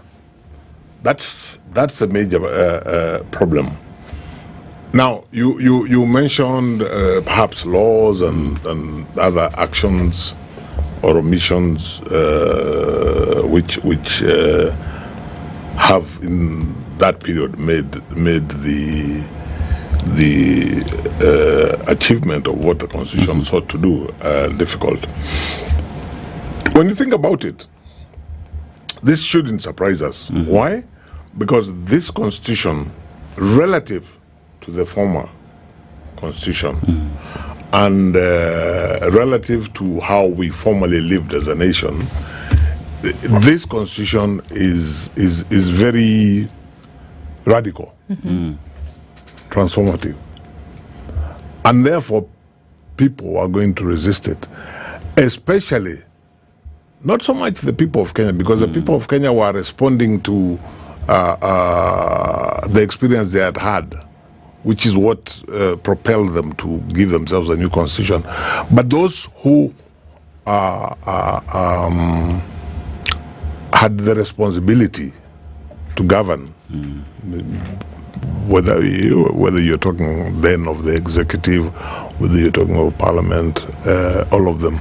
So the reaction was that, and I remember very, very, very distinctly when we started the process of implementation of the Constitution, there was a lot of this attitude is, look, hii mambo ya serikali, we have done it for a long time, tunaijua, and it works. So hii maneno ngine mnatuambia that they may not have said it all the time in so many words, but basically they were resisting change. Even those, if I could just finish. Yes, please. Even those who, generally speaking, were pro-change, were pro-Katiba, they would reach a point where they say, "Aye, there," and the there they're talking about is what is expected from the Katiba, but they would balk. I remember, just to give you an interesting anecdote. When we were writing the leadership and integrity legislation under Chapter 6, the process that was being used to write the laws is that we would liaise with whichever executive department it is. Then we would write the laws. But at the end of the day, the law was going to be passed by Parliament, and it was going to be presented to Parliament by the executive. That's just the dynamics of it. And a lot of it, we started this is under the coalition government. That's really when we started the process. It's a coalition government that really midwifed the constitution. And let me say that by and large, the leadership of the coalition government was very supportive, very pro the constitution. But even they balked at some point. I remember one incident. This is the anecdote I was going to give you. When we were writing that leadership and integrity law, we've written the law. So now the final stage before Parliament is that we would go and sit with a cabinet subcommittee, and they would say their bit, and we would, if there are any issues, we would try and come to some agreement. Then, so that it had to then go and be adopted by cabinet on behalf of the executive, and then presented to Parliament for legislation. So we sit here with those of us who are involved, which is by the way, the next time, because I think he comes here sometimes, the next time you have PLO Lumumba, he'll probably give you a very interesting perspective of this. Around this. At that time, he was the previous anti-corruption authority. Yeah. Yes. So we are going through this document with the cabinet subcommittee, and at some point, a senior member of the then coalition government, who I would rather not name, but he was a senior person, and somebody who to this day I have very high regard for. We reached a stage, he told us, but you people, this was exactly what it was. Who are you writing this law for? Are you writing it for us Kenyans, or are you writing this law for angels? That's a very good question, because that was what I was going to come in. And I think at that time he asked a great question. And so when we look at a constitution being written, do you think a constitution ought to be written for the times that a country currently is, or must it be aspirational? And what do you think Kenya's constitution is? Is it aspirational, or was it written for a time such as this? Because many have said that the framers of the constitution today, perhaps there are certain things that they would have changed or altered. So should constitution making be for the zeitgeist of the time, or should it be what you want a nation to become eventually? Ndu, I don't think those two are, in my view, are mutually inconsistent. As I said earlier, as a nation, in adopting the 2010 Constitution, we were responding to an experience. As a nation, we had an experience which in many respects had led us to conclude, no, this is not how we want to be governed, and this is not how we want to relate as between as the governed and those who govern, and amongst ourselves. So we then after a long process which you described earlier on, we came up with how then we think. If we are saying the way we were being governed under the former constitution was not how we wanted to be governed, we then came up with a way that we felt should be how we should be governed and how we should relate to each other. And that is why if you look at the preamble to the constitution, it talks about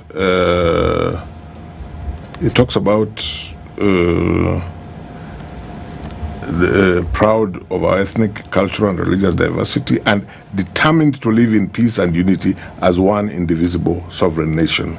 Then it talks about recognizing the aspirations. Now you talked about aspirations of all Kenyans for a government based on the essential values of human rights, equality, freedom, democracy, social justice, and the rule of law. So if that's the case, so we are responding to that. The experience we have had, and we are saying how we now want to be governed and to relate to each other. And to that extent, the latter is then aspiration.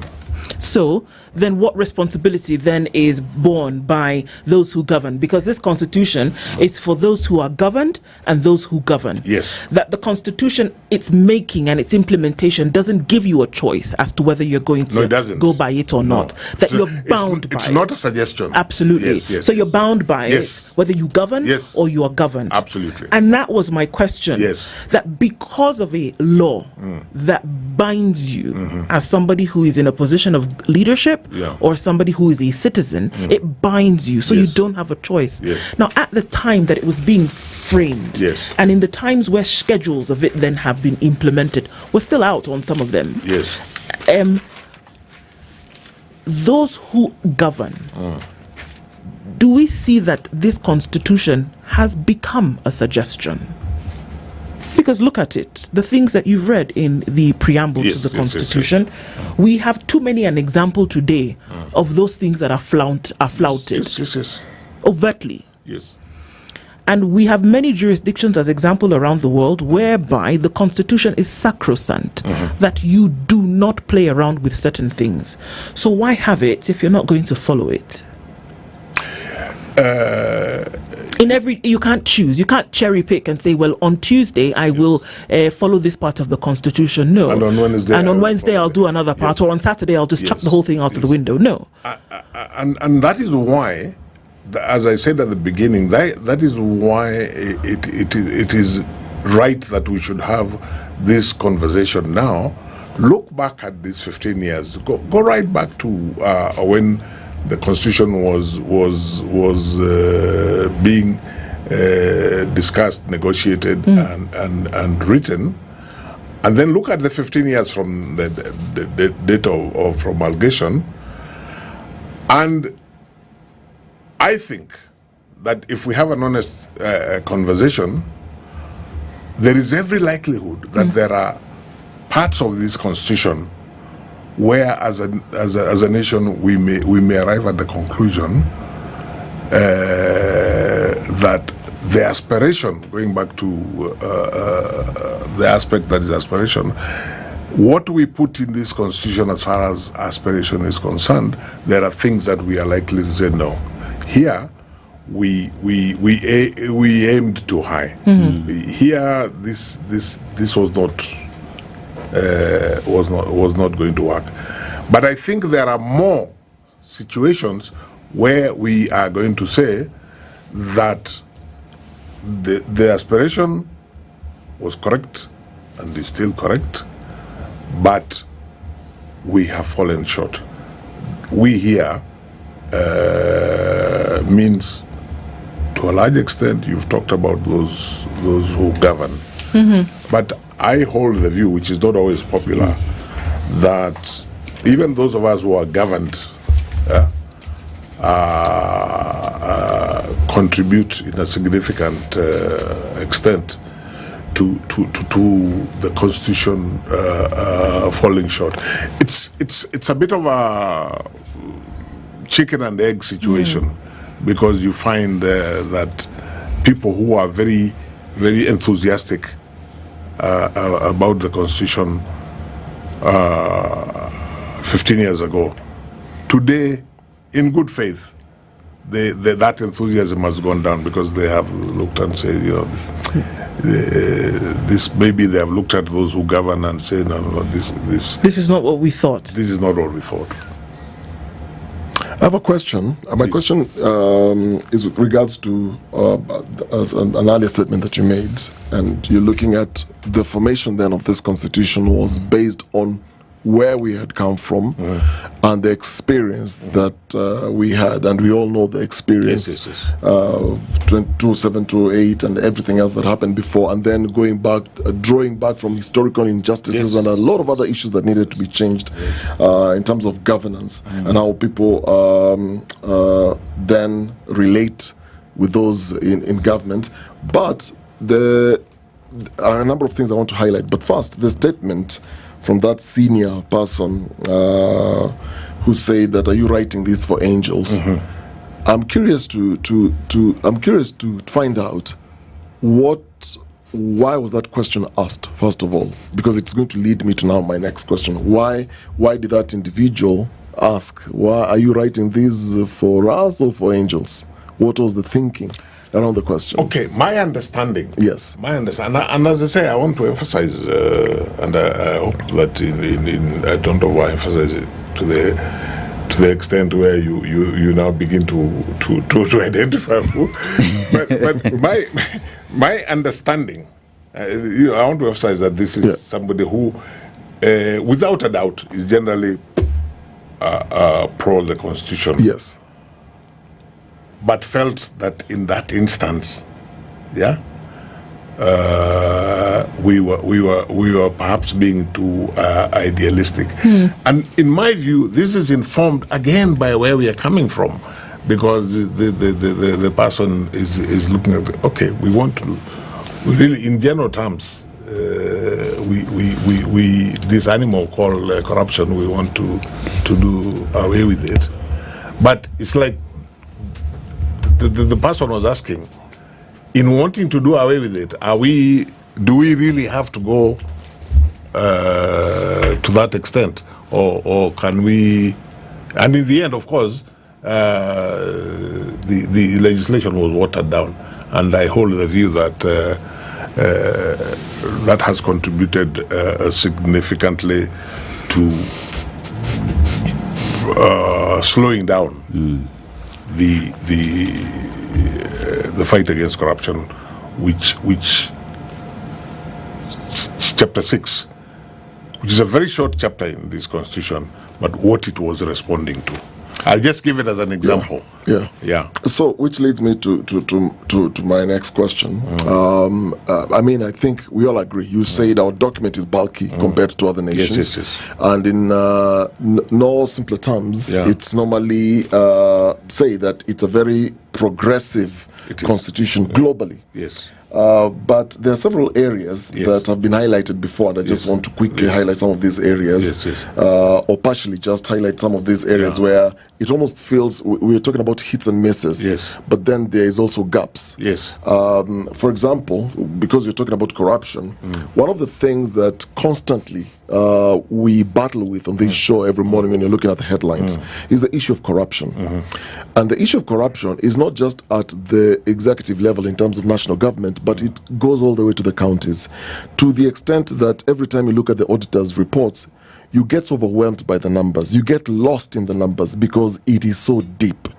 Now, when you look at these counties and the idea to decentralize government, the Constitution then created the 47 counties. But in creating, in decentralizing power, there is the element of anticipating in the next 10 years, in the next 15 years, in the next 20 years, how is our economy going to grow, and how do we anticipate the cost of sustaining this system of governance? That is one thing I want to find out. Did you and did the framers then sit to think through, this is what is going to be needed, apart from just setting the structures, but is what is supporting the structures, the cost implication of supporting what some would call a bloated structure in terms of salaries, allowances, recurrent expenditures, and so on and so forth. That is one. Now, in terms of political accountability, which is in that chapter you've just referenced, the strengthening of political rights, freedoms of association, rights to pickets, multi-party democracy, and so on and so forth. We were coming from a place where we had a coalition government at that stage. Then, did the Constitution also anticipate to tighten rules around party discipline and coalition management, because it has always been an issue in this country, every election cycle? That is two. Now, number three, we've had, I'm just combining all these things. You'll give just one answer. Number three is looking at the role then of the Senate or Parliament. There's been an argument that although then the Senate was created to protect devolution, the Constitution then left ambiguous power between the Senate and the National Assembly, and that's why we constantly have fights between the Senate and the National Assembly in terms of oversight of county funds, budget approvals, and lawmaking, that it almost feels like these two units are, it's like a show, it's like showing off who's got the biggest muscle. Yet the Constitution, as everybody says, it's very, very clear. I can go on and on, but just on those three, there is the issue of now oversight from Parliament. There's the issue of the management of these 47 counties. Did the Constitution and you, as part of the framers, anticipate that 15 years later we'll be having the kind of problem we have today? You know, the first day that I went into office, even before then, as the chair of CSC, even before then, having looked at this document, as somebody familiar with the law and constitutions, and bearing in mind that this was a negotiated document responding to a whole host of things. From day one, to me and to many people, it was clear that there were provisions in this constitution which were problematic. One of them you have just mentioned. From day one, it was clear that the way that the framers of the constitution have created a bicameral parliament in a very different way from other constitutional,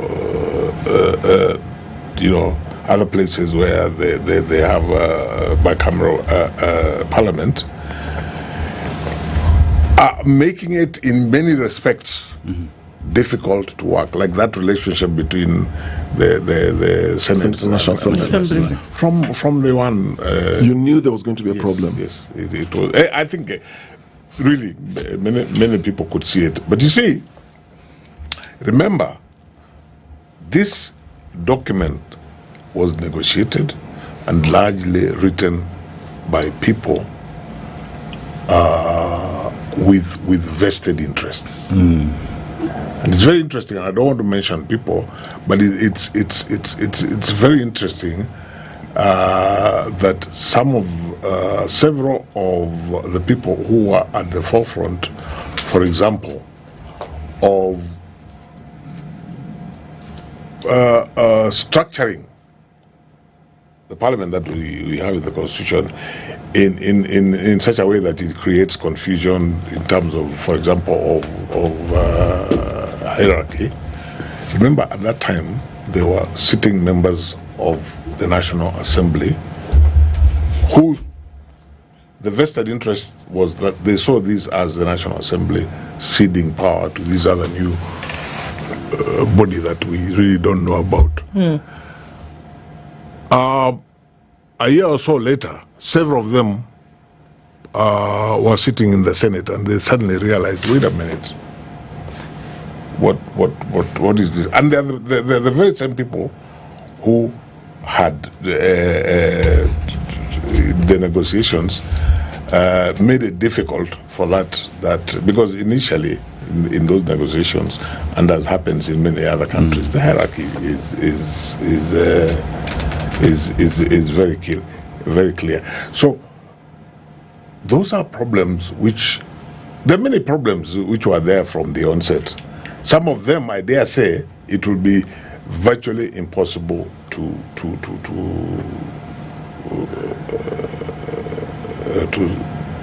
sort out. But why? And this is the thing, and I think that's the bane of a lot of the issues that we have today, is that we can see a problem, it is unfurling, it's going down the hill, and the rock is getting bigger, the snowball essentially is getting bigger and bigger, but we are spectators to a problem. And we just watch it get bigger and bigger. Constitution was promulgated, and it was very clear not too long after the promulgation of the Constitution that there's something wrong here. There's something wrong. We're not able to implement it, neither are we following it, but we're watching the thing roll down the hill. Why is it so difficult, even with something as sacred as the Constitution, to say, okay, here, we need to fix, we need to tweak, we need to turn this thing on its head? Even with the Constitution that's supposed to be supreme, it seems to be an issue. Why is that? And why can't we stop something in its tracks? We have a very good example. During COVID times, the British government realized, hang on a minute, we're going to have to put money in the pockets of Britons. We've already budgeted for the year. But because we have a plan, we can stop everything and say, you know what, rebudget this thing and move it along. We don't seem to be able to do that. And why is it that even with the supreme law, which truly, if we want to be honest, is not supreme if it's not being followed, we don't tweak it, we don't change it, we don't implement it. We're watching the snowball go down the hill. Why?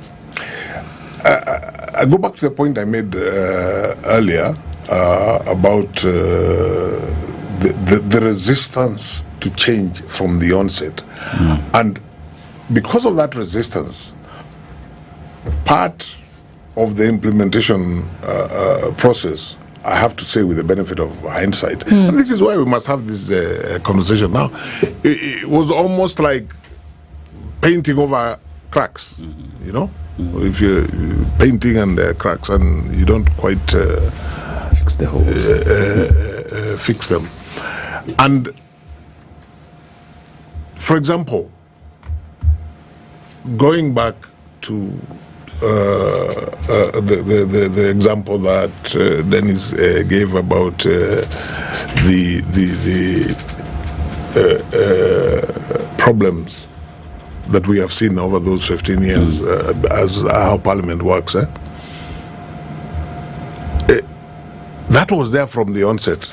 But even today, I think it would be very difficult to sort the problem out because you're dealing with the same human beings. Just like, people look back and say, this counties really, how did we arrive at how to have these counties? And it was just the reality of what was being negotiated, and Kenyans with their suspicions and their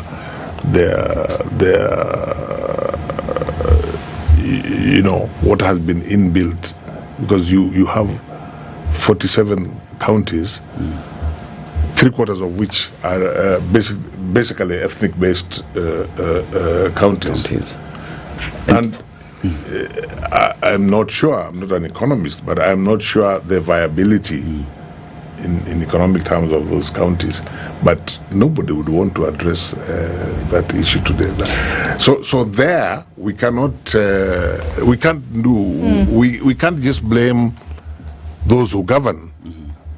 Those of us who are governed must take our share of responsibility. Absolutely. Yeah. Then again, you look at the Constitution the way it is, and one of the most important aspects in its implementation has always been a political goodwill. Yes. Why do I say that? Yes. You remember during when the process started, there was even how the Inspector General was being appointed. That was changed in Parliament to give the President the powers to a point. Now you look at other factors on the same, even the matter of the regional coordinators being sent by the administration saying the government has to be down there. It was a bond of contention back then, and one steps back and looks at the political goodwill in ensuring that the constitution is implemented to the T and asks the question, have we seen that in governments that have come since the promulgation of the constitution? You know, you've just mentioned the regional commissioners and all that. I'm trying to see in the I'll find it at some point in the transitional provisions, because this was a negotiated document, and there are stages at which the negotiation did not yield a logical result. So what you will find, and that's what I was looking for, I'll find it, is a provision in the transitional provisions of the Constitution which talks about reforming the system of governments called provincial administration to align with this Constitution. It doesn't tell you. It's like you know, you needed to say something about it, but you are not sure that what you have put in this Constitution in those terms is something that is workable. And yet you keep quiet. You're not sure, because you can see the exemplification of that suspicion in governance. Yes. You can see it in citizen participation. You are sure of your suspicion. You are sure that there's something wrong. You're sure that something is not following the path that it was envisioned in this document. But then, as is the bane of other things, we keep quiet again and watch the proverbial snowball rush down the hill. We don't do anything about it. We say, okay, something right is not quite happening right here. But then we don't aspire. We don't want to change it, because if we did, we would. We just watch it go down and we say, okay, yeah, something's wrong here. But, you know, what can I do? And that's why I hold the view that this conversation is important. It's a starting point. You know, we must have the conversation so that we identify or re-identify, because many of these things were quite visible at the time we were adopting the Constitution, but perhaps now, with the benefit of having seen in practice the difficulties of how it doesn't work, we could try and find solutions. Many of them I'm not personally quite sure what. May I ask you, Charles? Yes. Why do you think it is that there are certain jurisdictions in this world where their constitutions are unwritten? There's no document, there's no printables all over the place that people can walk around in their handbags or pockets. Why do you think they're unwritten? Because of basically, I would say it's the culture of constitutionalism. The culture of constitutionalism. So it becomes. You see, there are, although less so now. When I 40 years ago, when I was a law student in the UK actually had nothing written. Now over a period of time, there are bits and pieces, but they actually had, but they were very clear that they had a constitution. It is a culture which has evolved over time. But even where you have a written constitution, say the United States, you still would ask the same question: why don't they have these problems? Does it have anything to do with a people so vested in nationalism and patriotism that they understand it? The same US that you talk about, for example, ask an 8-year-old child, they know what the Constitution says. They carry it around with them in here because they imbibe it. Do we have problems with constitutional implementation because we have problems with nationalism and patriotism from the very beginning? In a sense, my answer to that would be yes. But the question I would grapple with more is how do you deal with that? And that's why I keep saying that where we have failed 15 years down the line as a nation is precisely in inculcating that culture of constitutionalism so that it becomes second nature. Like you say, a primary school child knows. They don't have to know that this is Article 15, Chapter 15, or Chapter 6, Article 73. But they know in broad but accurate terms, they know. And this is where the whole issue of the spirit of the Constitution comes in. They know that this is what we have adopted as a people in terms of what we should do, in terms of what we should not do. But nobody has invested. Nobody has invested in, inculcating that culture in the people. Civic education is a responsibility which falls upon both levels of government. But in the 15 years since the promulgation of the Constitution, I don't think government at either level has even had a budget line for that civic education, for example. Yeah. Well, we do agree that starting these conversations and having them at this time is important when it comes to looking at 15 years down the line. And why we do have them is so that, can really ask questions that are pertinent to the existence of nations. Charles Njeri is the former chairperson of the Commission of the Implementation of the Constitution, has been our guest this hour for Katiba at 15.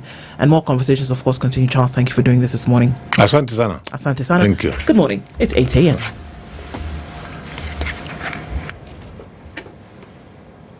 The latest news from around the world. 94.4 Spice FM.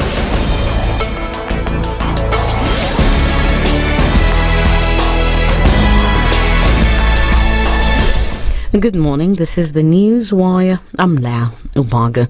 The exhumation exercise of bodies from shallow graves in Kwabinzaro village, Kilifi County, continues today. Authorities yesterday exhumed 4 more bodies, bringing the confirmed death toll in the latest suspected cult-related incident to 13. An additional 8 body parts were also recovered during the operation, raising the total number of remains collected to 18. Coast Regional Commissioner Rhoda Onyanche said that they'd arrested 11 individuals in connection with the latest incident, including the woman believed to be at the center of the suspected cult activities. What I will say, even as we continue with the investigations, I will appeal to the families, because from what we've established so far since we discovered this new scene is that the people that are coming back, or the people that were here, are the people that we rescued in 2023, and some went back home. So from those that we have, we've realized that some of them were not fully accepted by their families or communities where they come from, and that made them to come back to this area. And police in Nairobi have arrested a member of a teenage criminal gang allegedly terrorizing residents of Umoja Estate. Nairobi Regional Police Commander George Aseto, while confirming the arrest, said the police are in pursuit of other gang members who are close to 20. He at the same time assured Nairobi city residents of their security and warned any criminal gang operating in the city that their days are numbered. I know once they have committed crimes, they run away. But we know we have got various methods of getting them. To our viewers, the police fraternity, goons are not allowed to be used in any point of executing any purpose which is lawful or unlawful. We have got the requisite government agencies who are here. It would have been good if this owner would have gone to court, seek a good court order, authorizing us to go and execute the purpose for which she was intended for. And as a stand with the staff we have and the briefing we have, we are not going to relent. that once there is any intending or other using the goons, we are coming for them. We are going to victimize you for the crimes that you have committed, hiring those goons to do the other things which are orthodox to the persons who is purported to be innocent. So goonism, we are not allowing at all. This comes at a time when residents of Umoja have raised concern over insecurity. One of the parents shared with us that the group, they work in a group of 10, 5, 15 going up. That the moment, anytime they meet a fellow age mate that is having a chain or a nice watch or a belt, they will take it, whether you like it or not. Alimgonga hiyo macho hadi metanred na hadi alishonwa stitches 3 na bado tulikuwa na uoga jua huwezi jua vijana wanaweza enda tena wakarudi kwa hiyo group, wanaweza rudi tu anytime tena wamwataka. And 3 suspects from Isiolo will be arraigned today over claims of being in possession of bang and money believed to be proceeds of drugs. Police officers from Isiolo Police Station conducted an intelligence-led operation targeting narcotic drug trafficking in the LMD area of Isiolo Township. During the operation, the suspects were arrested in possession of the substances suspected to be bang. And finally, Health Cabinet Secretary Aden Duale has said that healthcare fraud is not only happening in Kenya but across the globe. The CS said healthcare fraud happening across the globe drains expenditure meant for treatment, adding that since he assumed office on April, the ministry has intensified the fight against fraud. He said the comprehensive digital system was specifically designed to detect and eliminate vulnerabilities that plagued the defunct National Health Insurance Fund. This event comes as he has also termed claims that several hospitals received higher than normal payments as false.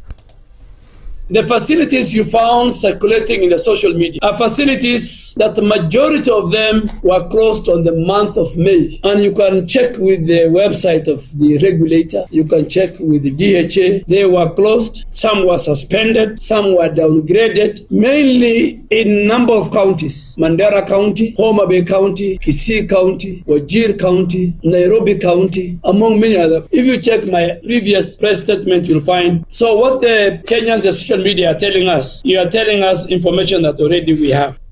That's the news wire. I'm Leah Ubaga.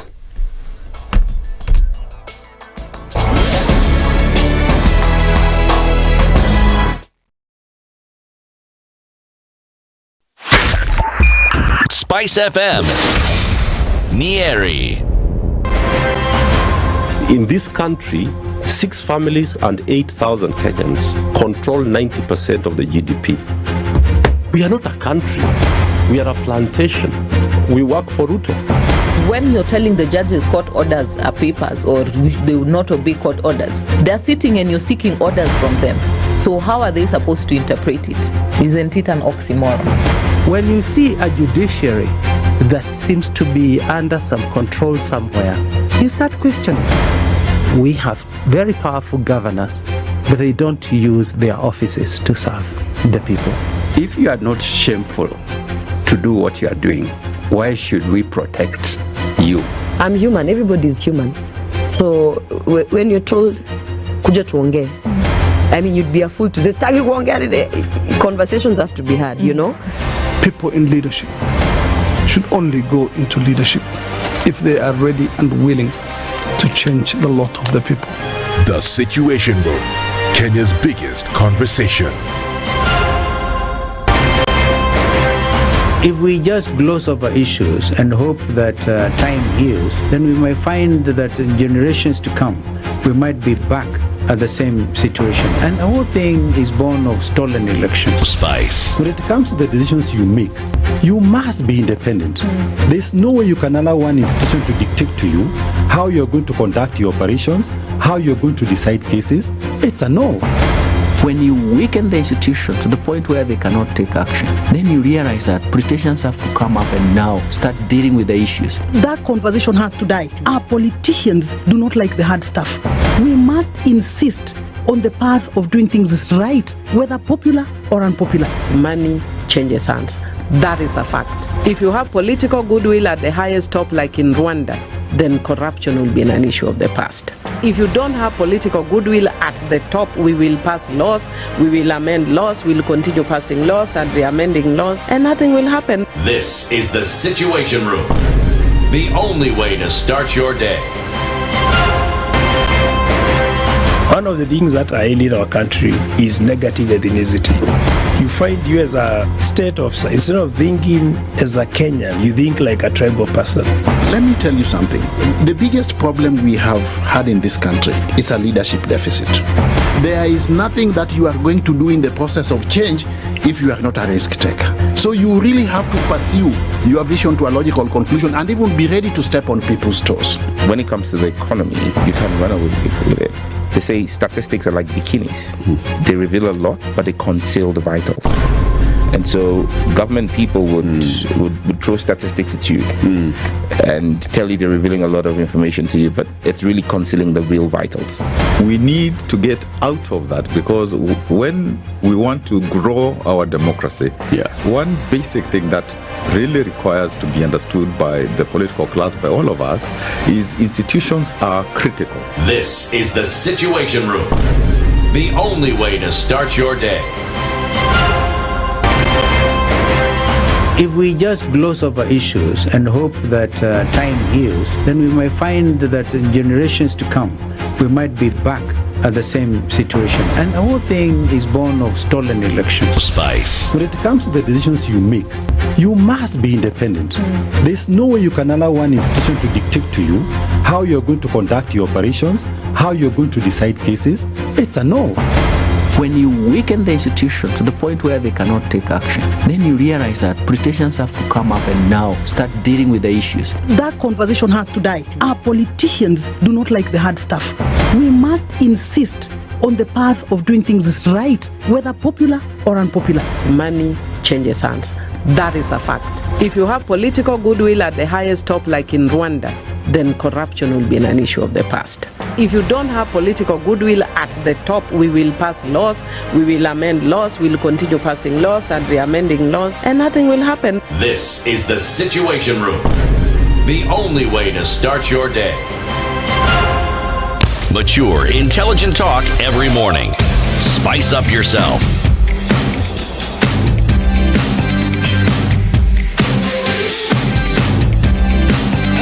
Mornings done right. 94.4 Spice FM, Nairobi. Coming in at 10 minutes after 8 o'clock, and this is the Situation Room. It's Kenya's biggest conversation. A good Tuesday morning to you. And as we get into things today, very glad that you're joining us. Our live streams continue on YouTube, Facebook, and on X, and our audience on KTN. Good morning. Wealth protection. How you make your decisions and what you think about when you should be sleeping. The idea that everything that you've built could be lost either through poor advice or market downturns, and that's why wealth preservation and risk management are key pillars at Standard Chartered Priority Banking. Their expert teams don't just guide you, they protect your assets from market fluctuations, economic shocks, and unexpected risks. Add to that their specialized investment advice and portfolio management, and you've got a recipe for building sustainable long-term wealth. And for those overwhelmed by endless options from real estate to international investments, you get expert help to optimize decision making. It's not just about growing wealth, it's about growing wisely and with clarity. Your path to smart, protected, and informed wealth starts with one email. It's wealth.ke@sc.com. This is your time. Send that email today. You'll be surprised. You will get that information you're looking for, and your sleepless nights essentially will come to an end. All right, we're getting into a conversation this hour, and we're going to be looking at a health issue. Joining us for this conversation is Professor David Gavara, who is with Kemri Welcome, and he joins us in the Situation Room this morning. Prof, good morning. Good morning. Karibu How are you san. today? Very well, thank you. How are you? All right. We're looking into shaping quality care in newborn units. And as we do in the Situation Room, welcome to the hot seat. We will welcome you with a proverb. Dennis will tell you where that's from, and we'd love to get your interpretation of it. Yeah, so our proverb today comes from Seychelles, a small island country in the continent, but rich in tourism. They fish a lot of tunas, and tourism is one of the economic drivers there. So, but let's go straight to our proverb today. Don't overdo things. Everyone breaks eventually. Don't overdo things. Everyone breaks eventually. How would you interpret that? I would say that everyone needs a break. Everyone needs, you need moderation in whatever you do. Otherwise, if you don't allow space to reflect, to re-energize, then, something takes a toll on you, and you'll have to, the body will make you take a break by force. Yeah. That's well said, well put. Indeed. Yeah. Sasante. Definitely, the title precedes you, indeed. All right, so we're looking into an issue today around care for newborn children, babies. And I believe that there are terms for that. I'm sure we'll get into that today. But even as we do, why is that important, Prof? I think first and foremost, we need to recognize that, we need people to take after us. There is a future generation that we need to raise, and it starts from the newborn stage. So if we don't provide the best care for these babies at this stage, then it means we are compromising our human capital. But more importantly is,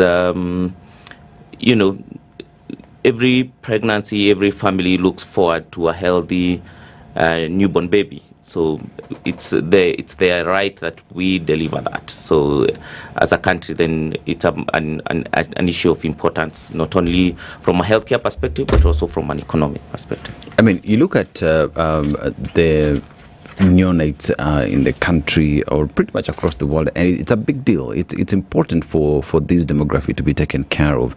And if we want to then look at perhaps improving the same, we must first describe the situation we find ourselves in. You find that in this country, especially far-flung areas, it's difficult to access these facilities.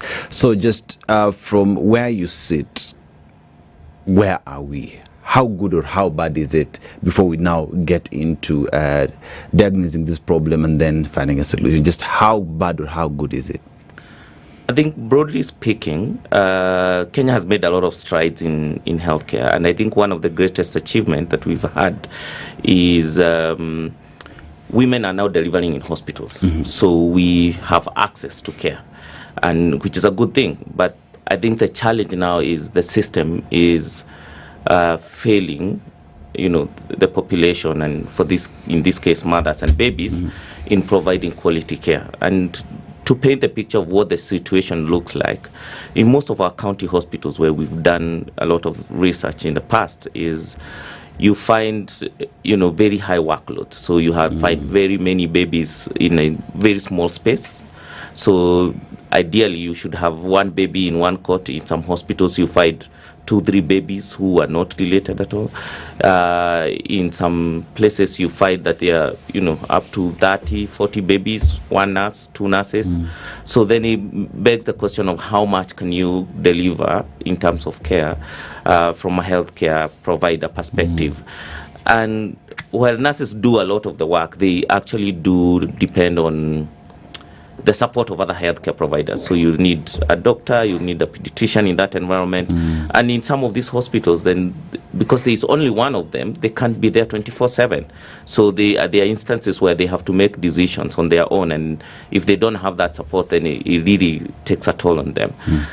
So based on the work that we've done, we've been able to uncover that, just because there was a nurse on duty doesn't mean care was delivered. It means if I had, 20, 25 babies as a nurse, I will prioritize something, and some things will fall through the cracks. And our previous work has illustrated that only about 30 to 40% of the care that a baby needs is what's provided. In the recent work that we've done, we've seen that about 30%, a third of the care is provided by nurses, a third of care is provided by mothers and other people in that unit, and a third of that care is not delivered at all. So the implications for that, so, it's not as, just because there's a wall and a bed and, capacity to provide care, it doesn't mean the care gets delivered, because, and I love giving this example that if you had 2 very sick babies and both of them needed resuscitation, meaning they need, they are crashing and you need to bring them back to life, you can only bring back one of those babies. And if it's just one of you, then it makes a very hard decision. Which one do you choose? And somewhat, unfortunately, one of them, so it's those tough decisions that our health workers have to deal with, specifically nurses, because they are in those units 24/7. Is the circumstances that we have to live with, and the implications for that means that if you don't get all the treatment you need in a day, it means you take longer in that unit. It means antibiotics that were supposed to be for 7 days might stretch to 9 days. It means that the mom stays there for longer. And I think the one thing that we never reflect on is, what does it mean for this mom? She came to the hospital, she's stuck in hospital, she has a family back home. What does that mean? Who's taking care of her other babies? The issues about the relationship with the husband. And in some instances, it's gradually changing, but for a very long time, husbands were not allowed to newborn units. You have a baby, but you've never seen them for a month. There are some practical issues that we need to reflect and be honest and have honest conversations on how to support this environment. And I think maybe to wrap it up is to just flag that when a nurse has 25 babies, they actually have 50 patients, because the mother is also unwell. So you have to deal with the sick baby who needs, the fluids, the medication, the feeding. But this mom is also not at peace because she's not sure. She will have a lot of questions about the interventions you are making, and you still have to reassure her. If you don't support her, then you don't get the milk to give to the baby. If you don't support her, then she might not provide care the way it's supposed to be. So you have to train her on how to do certain things, because mothers are also part of the process. So from that perspective, I would say we often forget how much care means in a newborn unit. It means that you have a sick baby, but also a mom that you have to support, and that is almost like a double workload that people never see when providing care in this unit. Prof, there's something we always notice when you go to some of these hospitals, for example, and over the weekend I had a conversation with I will not mention her name, but she works in a hospital as a general practitioner. And she told me of a situation where, as an intern going in, she would spend 40 hours, 70 hours, and she was just explaining the situation as it is on the ground. And then we ended up having a conversation about how then do you improvise? What do you do? And it was very interesting. My question is, because if right now in this studio, if this mic decides to drop, before we call the technician, we'll have to figure out how to fix this. We'll have to get a band or something. I'll have to get a hairband or a settled band. Just fix it. Yeah. Something must work. Settles, what do you have on you? I don't know. Belt. A belt to try and fix this. It could be a shoelace. Or a shoelace. Yeah. Before we get a technician to come in to help fix the problem.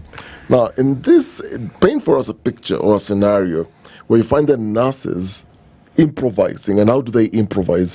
And then and then the shortages.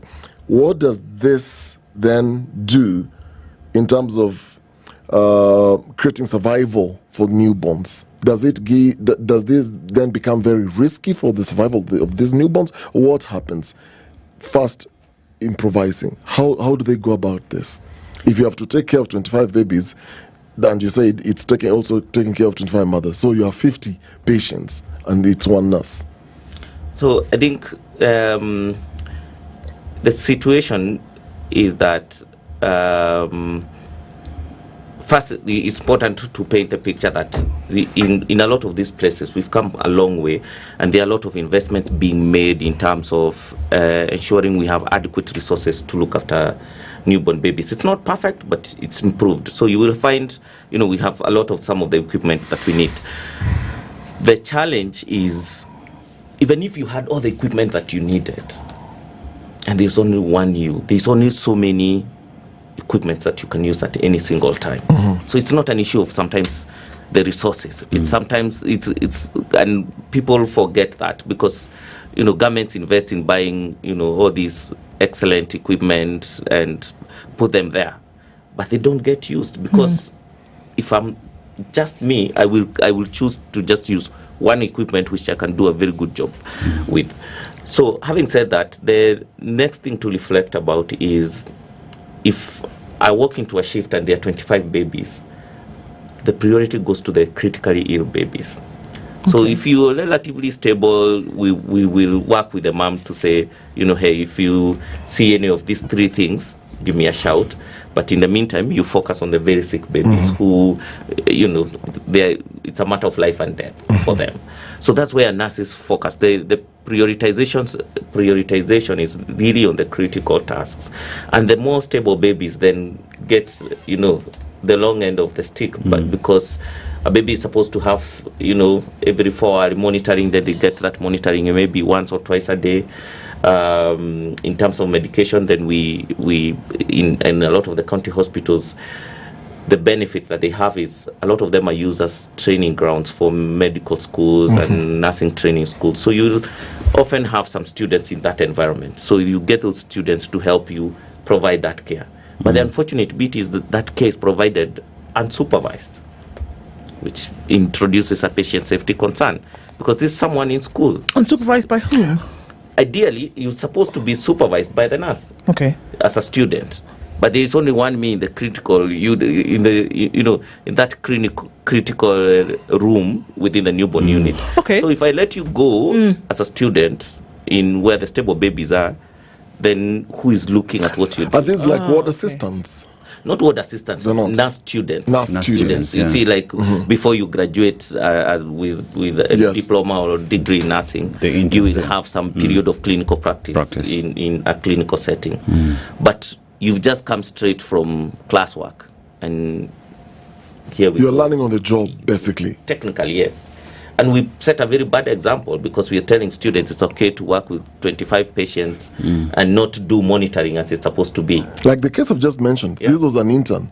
And she was subjected to working in very extreme conditions, 40 hours standing, walking around, and it was too depressing.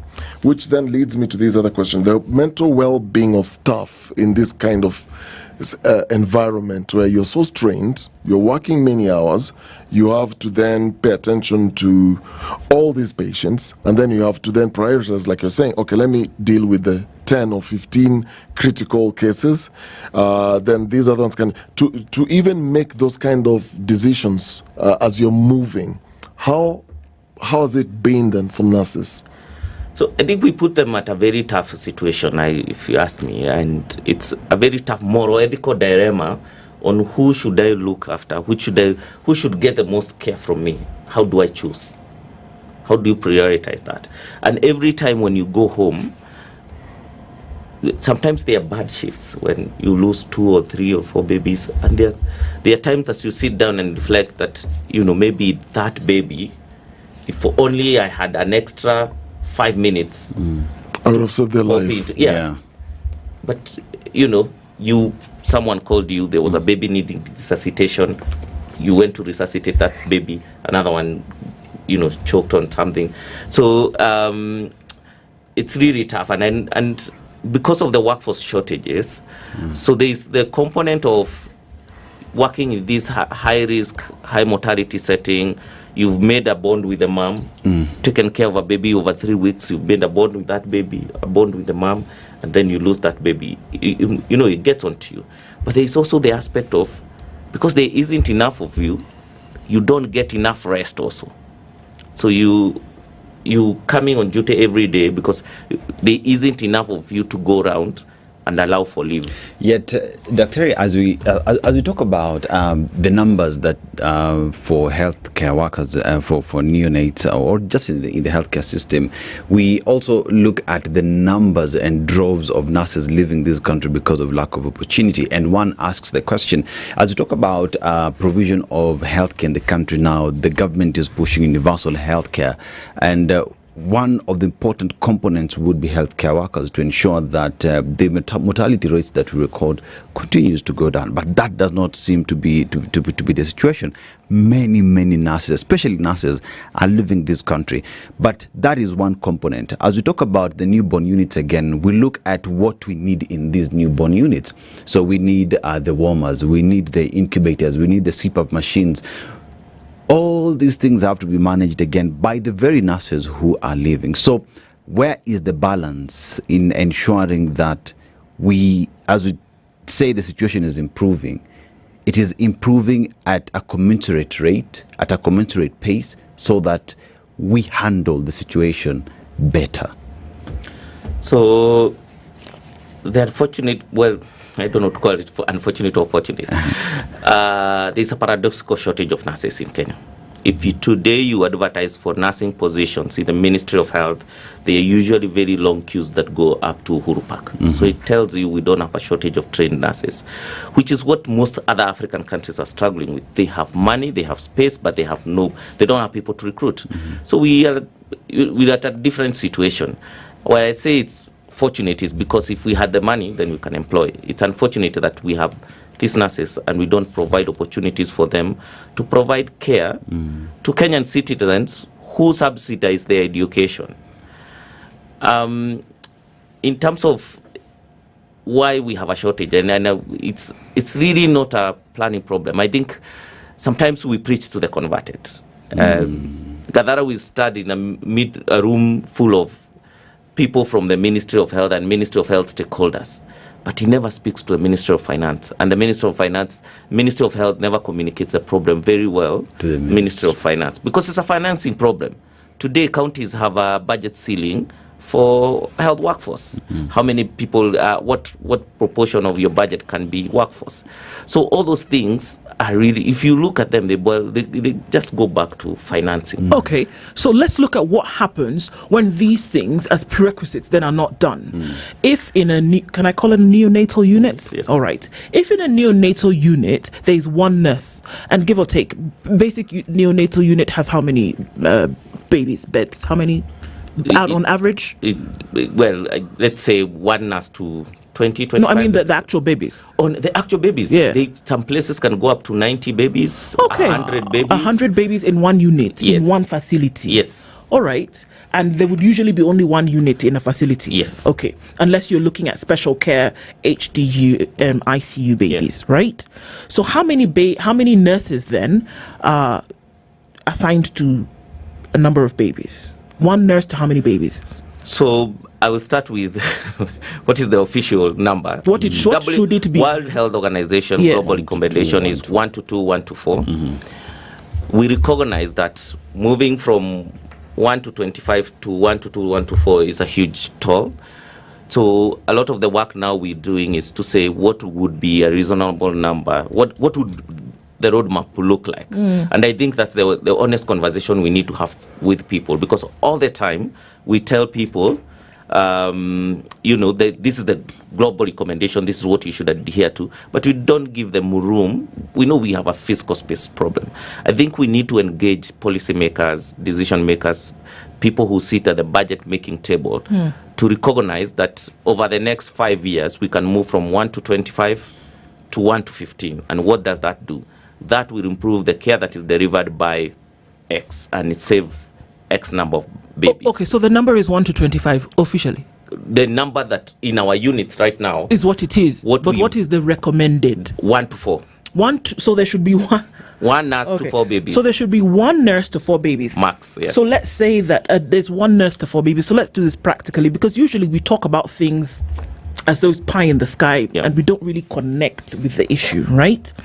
So one nurse to 4 babies means that for everything that needs to happen with this child while they are in hospital, whether it's the administering of drugs, whether it's the checking of vitals, whether it's keeping their charts changing, bathing, all of that, one nurse can handle this for 4 babies over the course of their shift, the 8-hour shift. Right? 10-hour, 12-hour shift. That's on the extreme. Ideally, it should be 1 to 2, because newborn units are more like ICU units. Okay. But we do appreciate that even with 1 to 4, you'll be able to provide a lot of that care that you mentioned. Okay. Ideally, it should be 1 to 2. It's recommended it be 1 to 4, but the reality in Kenya today is that it's 1 to 25. Yes. All right.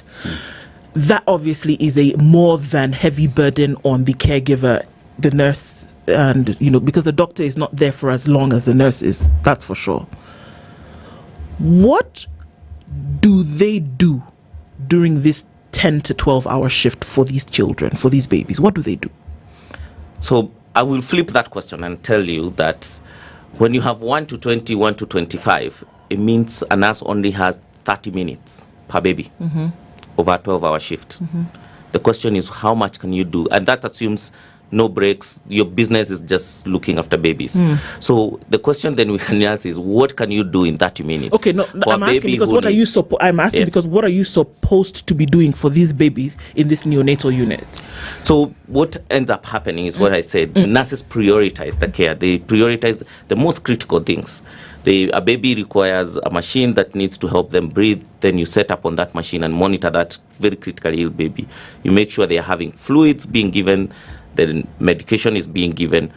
Other tasks are shared with the mom. Sometimes well supported, sometimes moms are not supported to provide that care.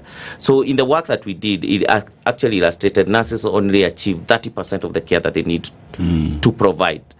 And the other 30% is complemented by mothers. So 30% is missed. So during that period, when you have only that minutes per baby, you prioritize the very sick ones. And even for those, then you don't even get to do everything that you're supposed to do. Okay. So there is the possibility. And usually, unfortunately, if you don't look at what could happen in a worst case scenario, then you're likely not going to be prepared to take care of the situation before it gets bad or worse. Yeah. So what could happen? What could happen? Could a nurse you could naturally get tired, you're fatigued, you would make mistakes in a neonatal unit. Can you? Yeah. No. It does happen. Sure. But what could we be looking at that could happen?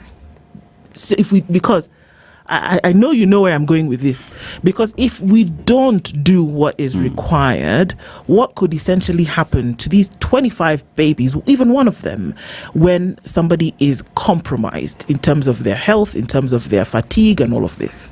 The honest truth is people die. Babies die. Babies die in those units.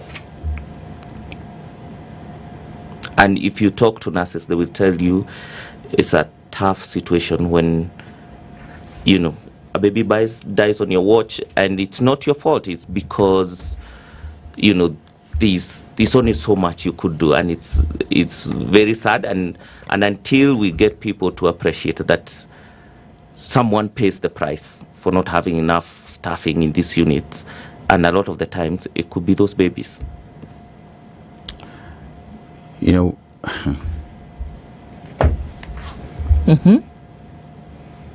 And it's a very difficult situation to be in, because you're dealing with the question of numbers.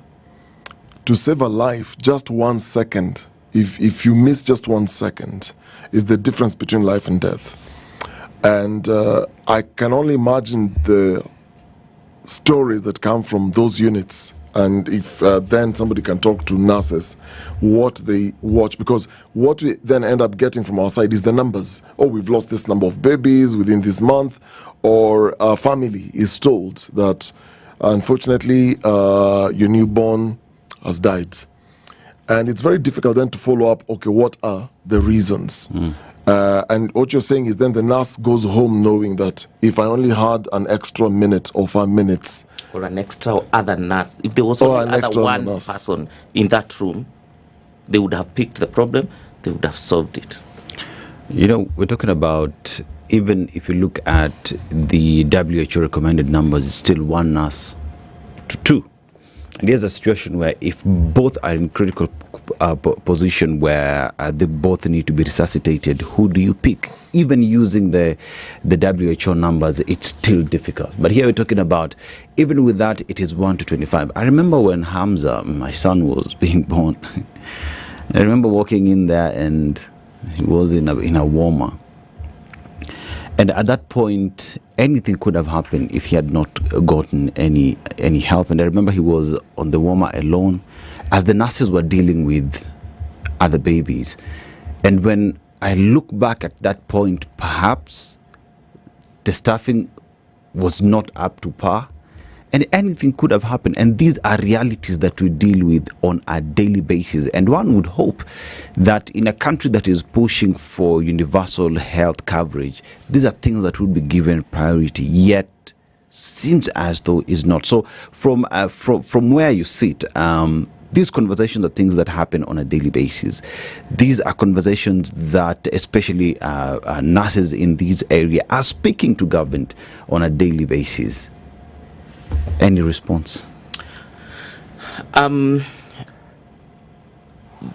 thing is, we not communicated the problem very well in the past. We've always said there are health workforce shortages, there are nurse workforce shortages, but we've never been able to illustrate or, put the foot down and say, this is what it means when you don't have enough nurses. It means a nurse has 30 minutes per baby. It means care is not delivered. It means people die in those situations. And we need to start communicating to people at the budget-making table, policymakers, that an investment in workforce is not an expense, because that's what people sees it. Because when I employ you, what do I get in return? I pay you every month, but they don't see the return, because we've never been able to present the information that way, that for every nurse employed, for every staffing ratio improved, then you save this number of lives. Then you reduce this number of long-term complications that the baby will leave the newborn unit with. So as an economist, I will see that there is value in me employing a person rather than having a baby who will have long-term complications that the government will have to take care of. It's a cost. They will not have anything to bring into to the economy. Okay. So we need to repackage what we call workforce shortages. So we, of course, I mean, this is kind of like an appendage to a conversation that we had last week, and just looking at, because in the neonatal units you depend on nurses to then be able to do. The doctor will come in to offer and to to work their expertise. They will take care. If there's a surgery that needs to be done, they will do that, and they will advise.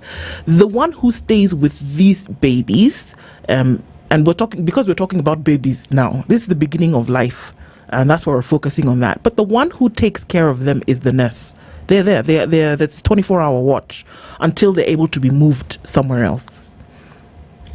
What a nurse is paid, how many are hired, how many of them are on shift, are crucial elements of this conversation. That there are fewer nurses hired is not because there is a lack or that there's a shortage of qualified nurses in Kenya. We know this because there are nurses who are leaving by the droves to go to other countries to work. I know people today who are studying nursing. After having finished another degree, they are studying nursing so that they can go to the UK in the next 2 years and begin work. It is true, and I'm sure you know this as well, to leave the country. So Kenya doesn't have a shortage of nurses. Doesn't have a shortage. No. What Kenya has is a lack of desire to put these people in paid positions to take care of its sick. I don't even think it's a resource issue. And we can get political here, but I don't believe it's a resource issue. If we wanted to find the money, we have found 300 billion shillings this morning to pay. Who are those people? We found 300 billion shillings, and if a bill goes through, we will find 300 billion shillings to people who no longer work for Kenya but are in retirement. Surely we can find some 300 billion shilling to pay people to work for these children who are just starting their lives. Am I going off track? No, we should be able to find the resources, and I believe it's a prioritization issue. And the sad thing is, so as part of the work that we did, we recognized the problem and said, we'll stop admiring the problem. Let's put in an additional number of nurses in these units and demonstrate that you get, improved nursing care. And the unfortunate thing that happened is that once we put in the additional nurses to the newborn units, what ended up happening is, because all these other units are really struggling, the hospitals moved their own staff to other units and left the nurses we'd employed. So, eventually, so for example, if we wanted to move the total number of nurses in a newborn unit from 12 to 15, for instance, so we put an additional 3 nurses. But because they can't move the nurses we put in, then they pull out some of theirs. So instead of having 15 now, we end up with 12 or 13. So we have really not improved the nursing staffing as we had anticipated. And sometimes you can understand, you can reason with management, and I really figure out that they really didn't have a choice. There was a unit that was struggling, almost being closed down because they didn't have nurses, so they needed, and one unit was looking like they're having a good time, so you pick one of them. So it's not only a newborn issue problem of staffing, it cuts across all departments. And I think the newborn unit just presents an opportunity of highlighting the problem. We say how you treat the most vulnerable populations in the country or in the health sector is a good lens of how good your health system is. The second bit I would like to highlight that maybe often forgotten is nurses never have any support or help in the newborn units. How so? A lot of the newborn units is just nurses. So if you need to go to the stores, you as a nurse have to go to the stores. If you need to go and collect medicine from pharmacy, it's the nurse's responsibility. If a baby is discharged and the file needs to be taken for billing, so that the baby is the hospitalization is billed, and so the baby can go home, it's the nurse. You can't send the mom with a patient file. A nurse has to find time to take that file to billing. A lot of the times there's the benefit of students, but if there are no students, it becomes a nurse's role. So what about ward assistants? So ward assistants are not a standard cadre in a lot of public hospitals. So in the work that we did, we said, from our experiences, we had realized that also nurses are also spending time on non-technical things, going to the stores, to the pharmacy for billing, to the lab, things that they can be supported. A lot of those things are non-technical, non-patient facing. So we felt that there is opportunity, because they do exist in the private sector, is there's opportunity to create a mechanism to provide support staff and help people appreciate the need, the support that nurses need.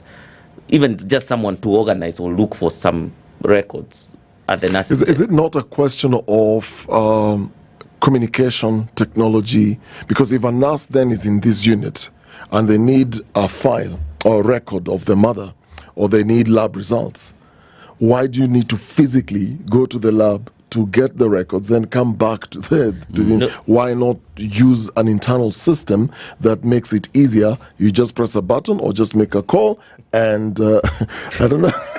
Then is this a public hospital? No, that's why I know, and that's why I'm asking, why then don't we move this conversation to say, hey, look, we need to also improve on our communication and introduce technology. If you ask some of these young fellows, create an AI system or create a system that will assist. There are many extremely bright students out there who can create a very seamless system where you don't need to do it. That's like the way it works in the private. If you need to find out from the pharmacy, is the medication available? Is it out? It's just a matter of getting into the system. Hang on. So I think the technology bit can solve a small part of that problem. But someone needs to take the medication from pharmacy to the ward. Who does that? Is it the pharmacist? Should the pharmacist close the window and go take the medication to the ward, or the nurse should leave the unit and go to the pharmacy? And these are public sector hospitals where even that extra workforce doesn't exist. So just creating people who can, for lack of a better word, clerks or messengers in those environments with some level of training on infection prevention, so that they're not becoming they are not introducing problems instead of becoming solutions. It makes a very huge difference. And are these not conversations that they are aware of? We're sitting here, actually we're discussing solutions. We're actually literally discussing solutions. In the boardrooms, they say vitu kwa ground in different, but when turudi kwa ground, do these conversations happen within these institutions, like, hey, look, either we need to, we sincerely need to get an assistant, sort of what you call an office messenger, but somebody who has at least a medical background, and like you're saying, a bit of training. And it can even be training on the job. This person's responsibility, or these people's responsibility, will be you, Okoh pharmacy. If this comes in from the pharmacy and he needs to go to that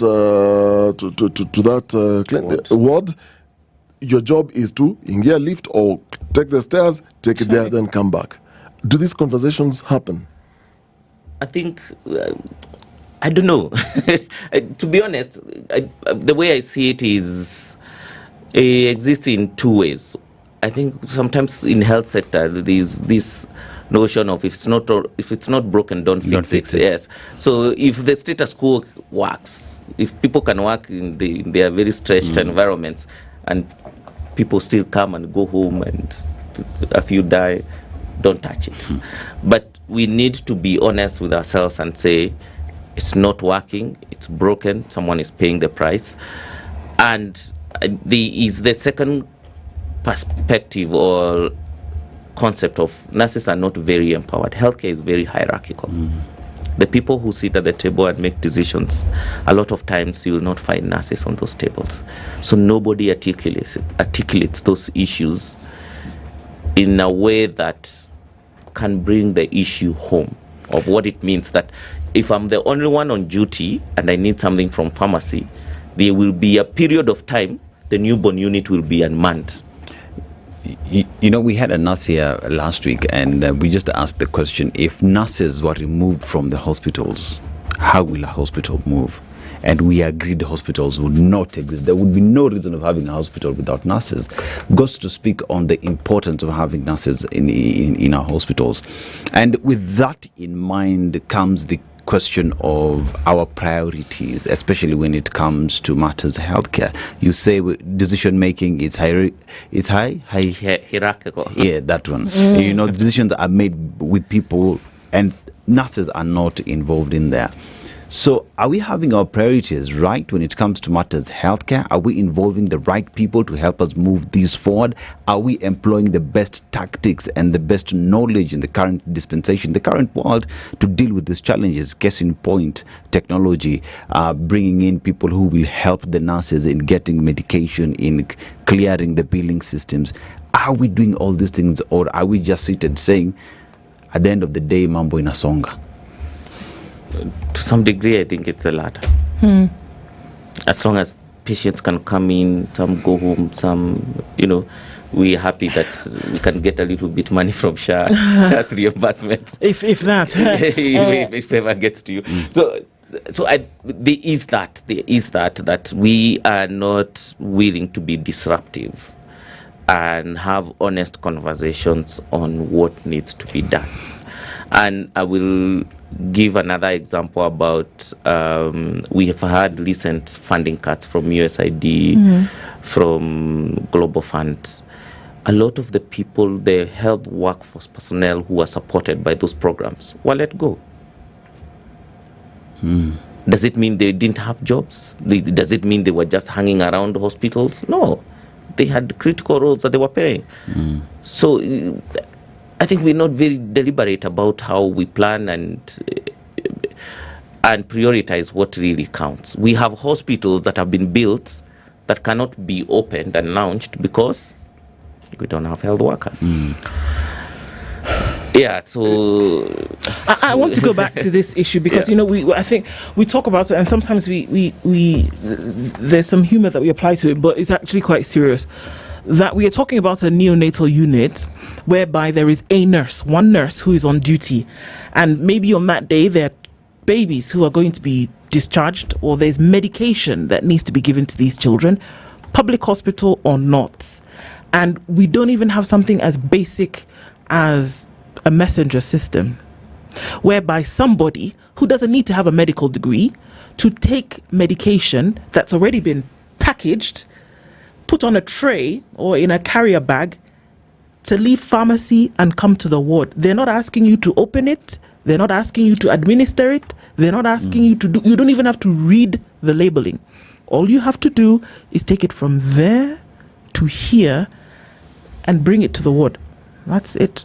But we are saying that even that we can't do. It has even been suggested.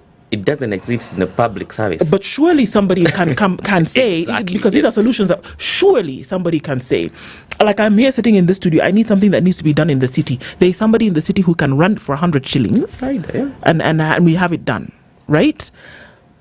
And here we're talking about people's lives. That in a sensitive unit where there are babies who just began their life that need 24/7 watching, we are saying that remove the one person who is taking care of them to go. And we also have been to pharmacy in a public hospital waiting for medication before you come back. And we're saying that we can't even have a runner system. Even that we cannot do.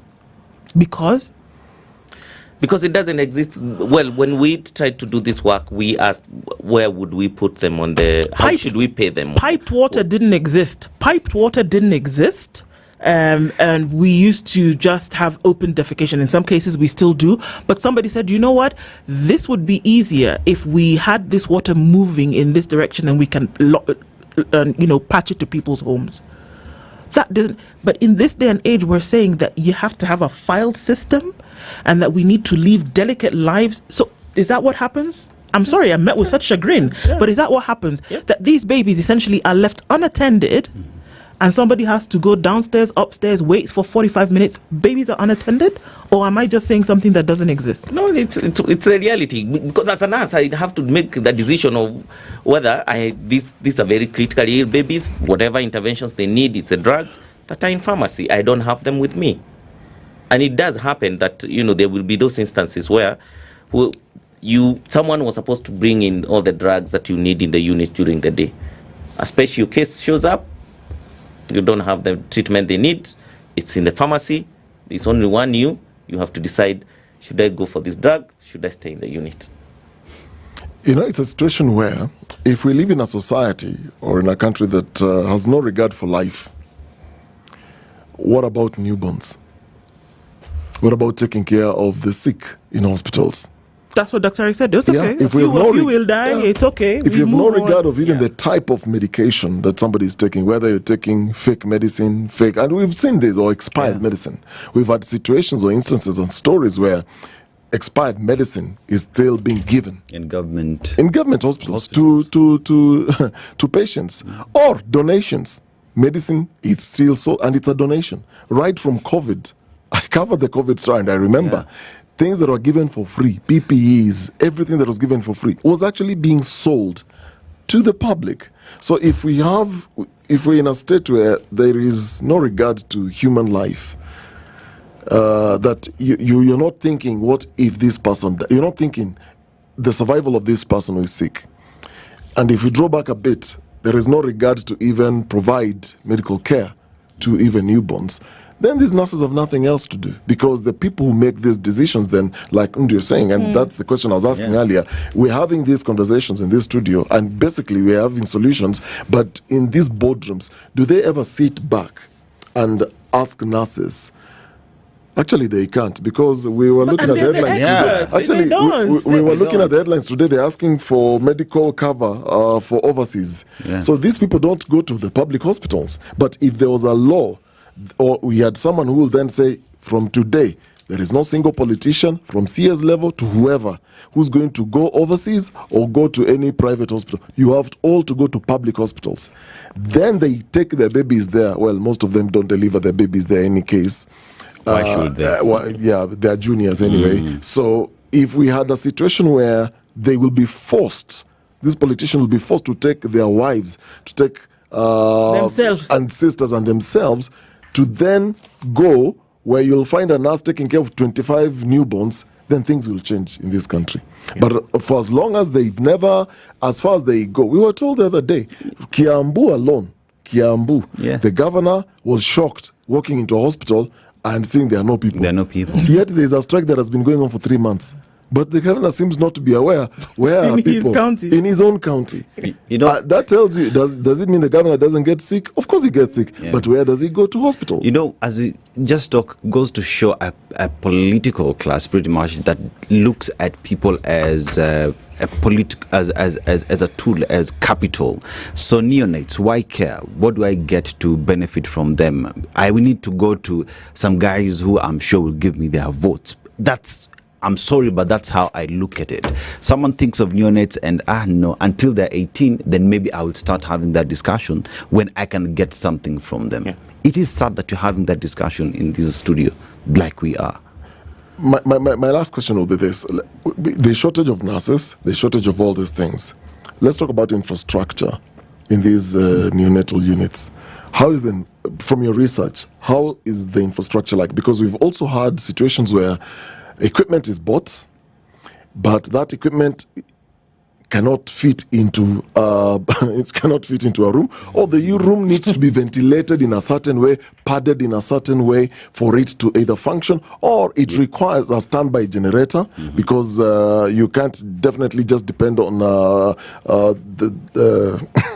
grid system. So in this situation where the equipment has been bought, but there is no place where it can fit, or there are no professionals to manage. From your research, how is the infrastructure within these units? So the thing about newborn care is it's only in the last maybe 1-2 decades that it's really gained a lot of traction, and a lot of those units were afterthoughts. They were repurposed parts of a maternity unit. So they knocked down, a sluice room or, a corner somewhere and realized we have sick babies, we need to look after them somewhere. So they really, in some of the places, they are very small rooms. It's pretty much a room like this one with babies cots around the wall. You say like 4 babies will be bundled into one cot because of space. Yeah. What so the is space this was in an your afterthought. mind? Is this happening in your mind, or this is a reality? This reality. You walk into, any typical county hospital. There are very few county hospitals, I can tell you for sure, that don't have babies who share cots. Very, very few. Okay. And we've been in those spaces and we've seen it. Maybe one is critical, one is not, but they're all in the same. And if they are not sharing cots, then they are back to back, like the way we sausage, say, like orbit. Cots are like this. The cots are even making contact, which means then you're not even solving the infection prevention problem that you're trying to solve. And there are units where they've had the benefit of having equipment donated to them, but they can only fit 2 of those equipments in that room. Okay. Because remember that also these equipments are dependent on electricity. The wiring of that room was not designed for warmers, for incubators, for phototherapy equipment. The moment you plug all those onto the wall, onto an extension cable, you trip power. Okay. Doc, you know what? We need to continue this conversation, but one of the reasons why it is necessary for us to talk about it is that then we live in an alternate reality to imagine that such things are not taking place when we want to spend our time focusing on conversations that don't matter. When we look at the real scheme of things, we want to thank you for being here this morning. In as much as a lot of the reality that you've brought out to us today is then necessary for action, and so that's why we keep talking about it. Necessary for us to do, but then our time runs out for us on sometimes. But thank you for coming this morning, and this is definitely one conversation that we will not stop having until the little gains are made one by one. Professor David Gadara is from Kemri. Welcome. He's joined us this morning. Thank you so much for doing that. We look forward to more in the future. At 9:01, good morning.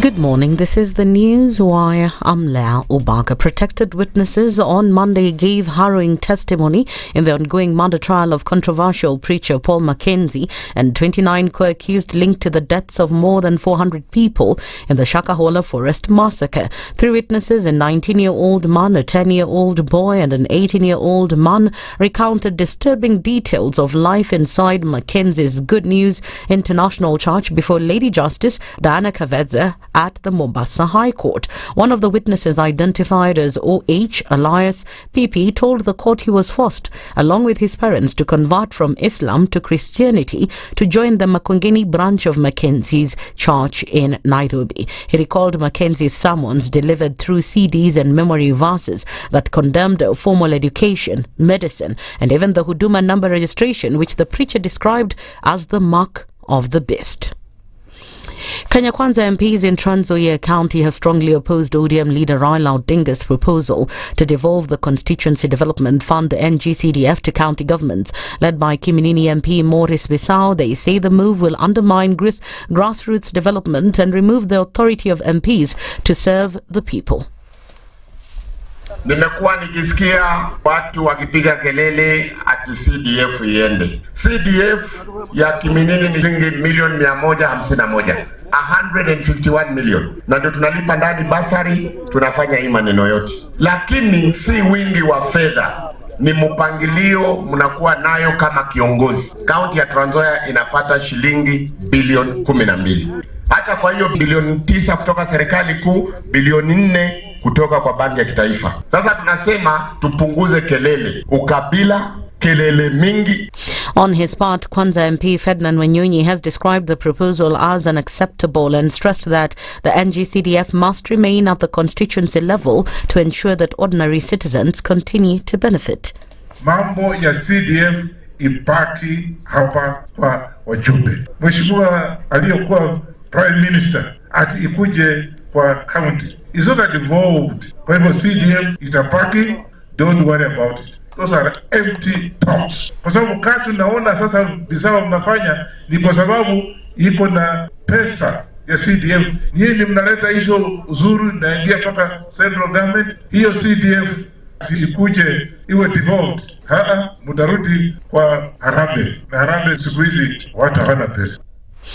And His Highness Prince Rahim Aga Khan V, the 50th hereditary Imam of the Shia Ismaili Muslims, arrived in the country last evening at the invitation of President William Ruto. The two are set to meet today and hold discussions on enhancing existing partnerships and exploring new areas of cooperation that will positively impact millions of lives. The visit marks Prince Rahim's first official trip to Kenya since he assumed leadership as the Ismaili community following the passing of his father, the late His Highness Prince Karim Al Hussein Aga Khan IV in February. That's the news wire. I'm Leah Ubaga.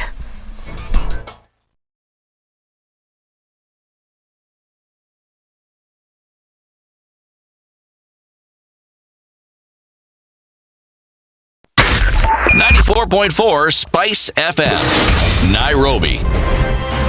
Good morning, and I love your show. Thank you. Having come from a Kikuyu radio background, I migrated to Spice because of the content. I was born in a slum, but somehow I got a break in life. So sometimes when you see the sweating coming out because of the passion and whatever it is, behind the noise, there are people, and we share the same umbilical cord. It shouldn't be like that. I am so disappointed. We used to tell Honorable Raila Amolo Odinga that he's doing politics of conmanship, and even President Uhuru Kenyatta, serikali hii ndio iko na conmanship ya hali ya juu. You cannot promise people that you reduce tax then you double.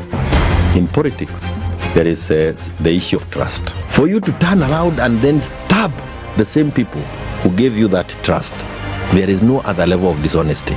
Imabo, utaona dunia tu. The Situation Room, Kenya's biggest conversation. In this country, 6 families and 8,000 Kenyans control 90% of the GDP. We are not a country. We are a plantation. We work for Ruto. When you're telling the judges court orders are papers or they will not obey court orders, they're sitting and you're seeking orders from them. So how are they supposed to interpret it? Isn't it an oxymoron? When you see a judiciary that seems to be under some control somewhere, you start questioning. We have very powerful governors, but they don't use their offices to serve the people. If you are not shameful to do what you are doing, why should we protect you? I'm human. Everybody's human. So when you're told, kuja tuongee, I mean, you'd be a fool to say, staki kuongea today. Conversations have to be had, you know? People in leadership should only go into leadership if they are ready and willing to change the lot of the people. The Situation Room, Kenya's biggest conversation. One of the things that are ailing our country is negative ethnicity. You find you as a state officer, instead of thinking as a Kenyan, you think like a tribal person. Let me tell you something. The biggest problem we have had in this country is a leadership deficit. There is nothing that you are going to do in the process of change if you are not a risk taker. So you really have to pursue your vision to a logical conclusion and even be ready to step on people's toes. When it comes to the economy, you can run away with it. They say statistics are like bikinis. They reveal a lot, but they conceal the vitals. And so government people would throw statistics at you and tell you they're revealing a lot of information to you, but it's really concealing the real vitals. We need to get out of that, because when we want to grow our democracy, one basic thing that really requires to be understood by the political class, by all of us, is institutions are critical. This is the Situation Room, the only way to start your day. Mature, intelligent talk every morning. Spice up yourself.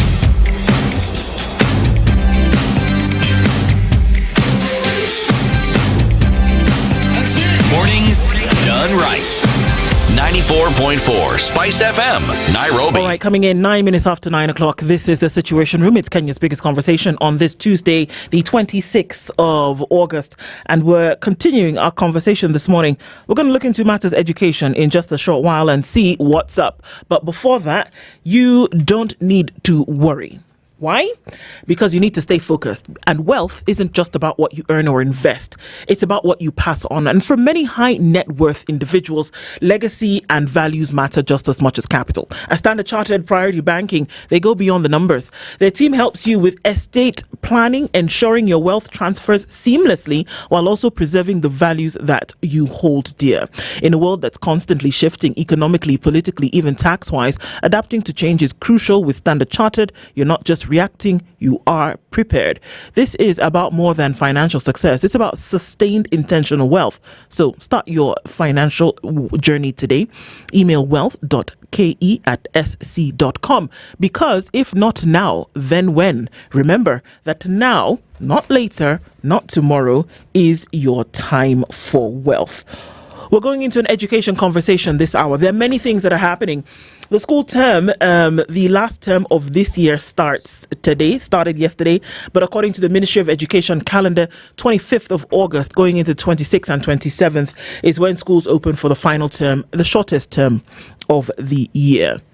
Joining us in the hot seat this morning to discuss learning in transition is Olive Mbuthia, who is a former Deputy Director of the Kenya Institute of Curriculum Development, and she's also an education consultant. She joins us this morning. Good morning, Olive. Good morning. How are you doing? I'm doing fine. Karibu sana. Yeah. Welcome from all the way from Njeri. Yes. You've come in for this conversation. Thank you for doing that today. Yes. I just gone to my farm and they called me and I said, fine, I'll come. Fantastic. Yes. We're glad that you did. We're going to start off this conversation as you're in the hot seat of the Situation Room. Dennis is going to share today's proverb. Okay. We would like to hear your interpretation of it. Okay. Yeah. Today we are in Seychelles. The people of Seychelles are known as Seychellois. They speak English, they speak French, and the Creole as well. So it is a country that got its independence on June 29th, 1976. The economy is pushed mainly through fishing and tourism, because it is an island country and tourism does very well in that country. Now, our proverb today: Don't overdo things. Everyone breaks eventually. Don't overdo things. Everyone breaks eventually. How would you interpret that? Yes, I think sometimes maybe you go on overdrive, and yet there are so many people who can help you. So I think you need to share out what needs to be done, so that you can you don't break yourself, break your health, and so that we can continue. Yes. Different way of looking at it, sharing it out so that you spread the burden. Yes, spread the burden. Indeed. Well, if we look at spreading the burden, definitely then getting into an education conversation, we will have the conversation. As uncomfortable as it is, let's talk about it. And to ask for an education in transition. And you sat in as a deputy director at the KICD. Yes. And so our questions then swirling around development of a curriculum and the implementation of the same. So this year is a unique one in this curriculum. And it's the first time that we're going to see grade 9s sit the KGSEA. It is the third year of the KPSEA exams and the third year also of the grade 3 exams. It's another SEA. And the second to last year of the KCSE exams. 2027 will be the final year for KCSE. And we see that transition of the new curriculum has been full, or it has been complete, quote unquote. However, as we look at some of these issues, there are many things that are parts of this moving vehicle which are not moving, unfortunately. Yes. So we want to get a perspective and an understanding of how, when this curriculum is developed, how then are the metrics for implementation also then developed and seen through. And we can be very honest about this morning, that things are not good. Yeah. Things don't look like they are going to flow properly. Quite right. Give us an overview of what you see the situation to be. Of course, now I'm a senior citizen, but I used to work at KICD. I worked there for quite a long time, and I think I'm I can call myself one of the architects of the CBC. And we had a very good vision and mission. But of course, when you start anything, you of course expect support. So we developed CBC, and we were saying we need to carry along all the learners. We believed there is no stupid child. All children have a potential. They have talents, they have gifts. And I think the role of the school is not to push them out. I think we call them push-outs. We don't push them out. We identify what it is that they can do and support that. Because I think all those different talents are needed in in this world. So we felt we could do that. And I think it took us some years to really concretize CBC. And we did concretize, and we were very happy. And I think at the point when we were working, we got a lot of support. Let me say the government in place at that time gave us a lot of support. They allowed us to think as Kenyans. They didn't let anyone interfere in the process. We drew the program and we thought it would work.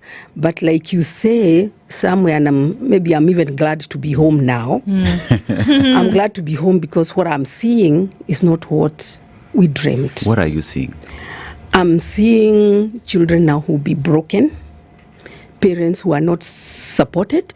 I think one of the things that we said is that CBC cannot work without parent support. So we needed to engage them, empower them, because all parents are not literate, they didn't go through school. So we felt there must be a program to support, but I think that now has gone off. We felt teachers needed to be supported because they learned at their own time, their own years, and we felt, of course, if you're in service anywhere, I think things change. Even in medical, we didn't have COVID, and one point we got COVID. Some people had to sit and look at COVID and see how it is going to, how we can deal with a virus like that. And of course, people gave it all, funds were given, and I think we came through COVID. The same even with education. It needs support. And so we were hoping that the government would support the parents, make sure they are engaged, even if they are not into academics. I think they need to be told what is happening and where they need to support. They need, through that they also get a little empowered. Then they can support, because you can't leave children to the teacher alone. You need the support of the parents. So we felt that should happen. And then the next thing we thought is that the government needed a lot of resources, because we were talking about parents. We're not talking of pushing children through certain subjects. Is that we open all these subjects so that they are able to find themselves. We wanted children to find themselves in the curriculum. Say, I think I can do maths and do Kiswahili. Nobody should force me now to do maths and do another subject that I don't like. So you support them. You don't deny them the opportunity. And so we felt, and that's why we were saying even at grade 6, we should not have exams. Because what we needed was something that tells us about every child. An assessment. An assessment, okay. Yes, great. An assessment that tells us this child is good at this and this is good. And as a parent, I've gone through that. And I think it helped me just to look at my son and see how he develops and support him on that, rather than push him into things that maybe as parents we dream of, we want to. So we felt that CBC needed a lot of support, and at the time we were doing it, we were helped. Finances, I think even a whole department was set up by the president, State Department of Curriculum Reforms, to make sure that even as it is progressing, people know what is happening. But then at one point, everything fell apart. That department was dissolved. At what point was it dissolved? What happened? I can't remember. Exactly the date, but it was dissolved, and of course with the new government, new structures. And I think when I looked at it, I saw I think education was not taking center stage. Yet education is what gives you manpower. It's what develops a country. But now you're not. And anyway, should I say, is it the only problem? Education. So we felt it should, but it's not. To my thinking, this is my own thinking. I'm not going to put it on anyone.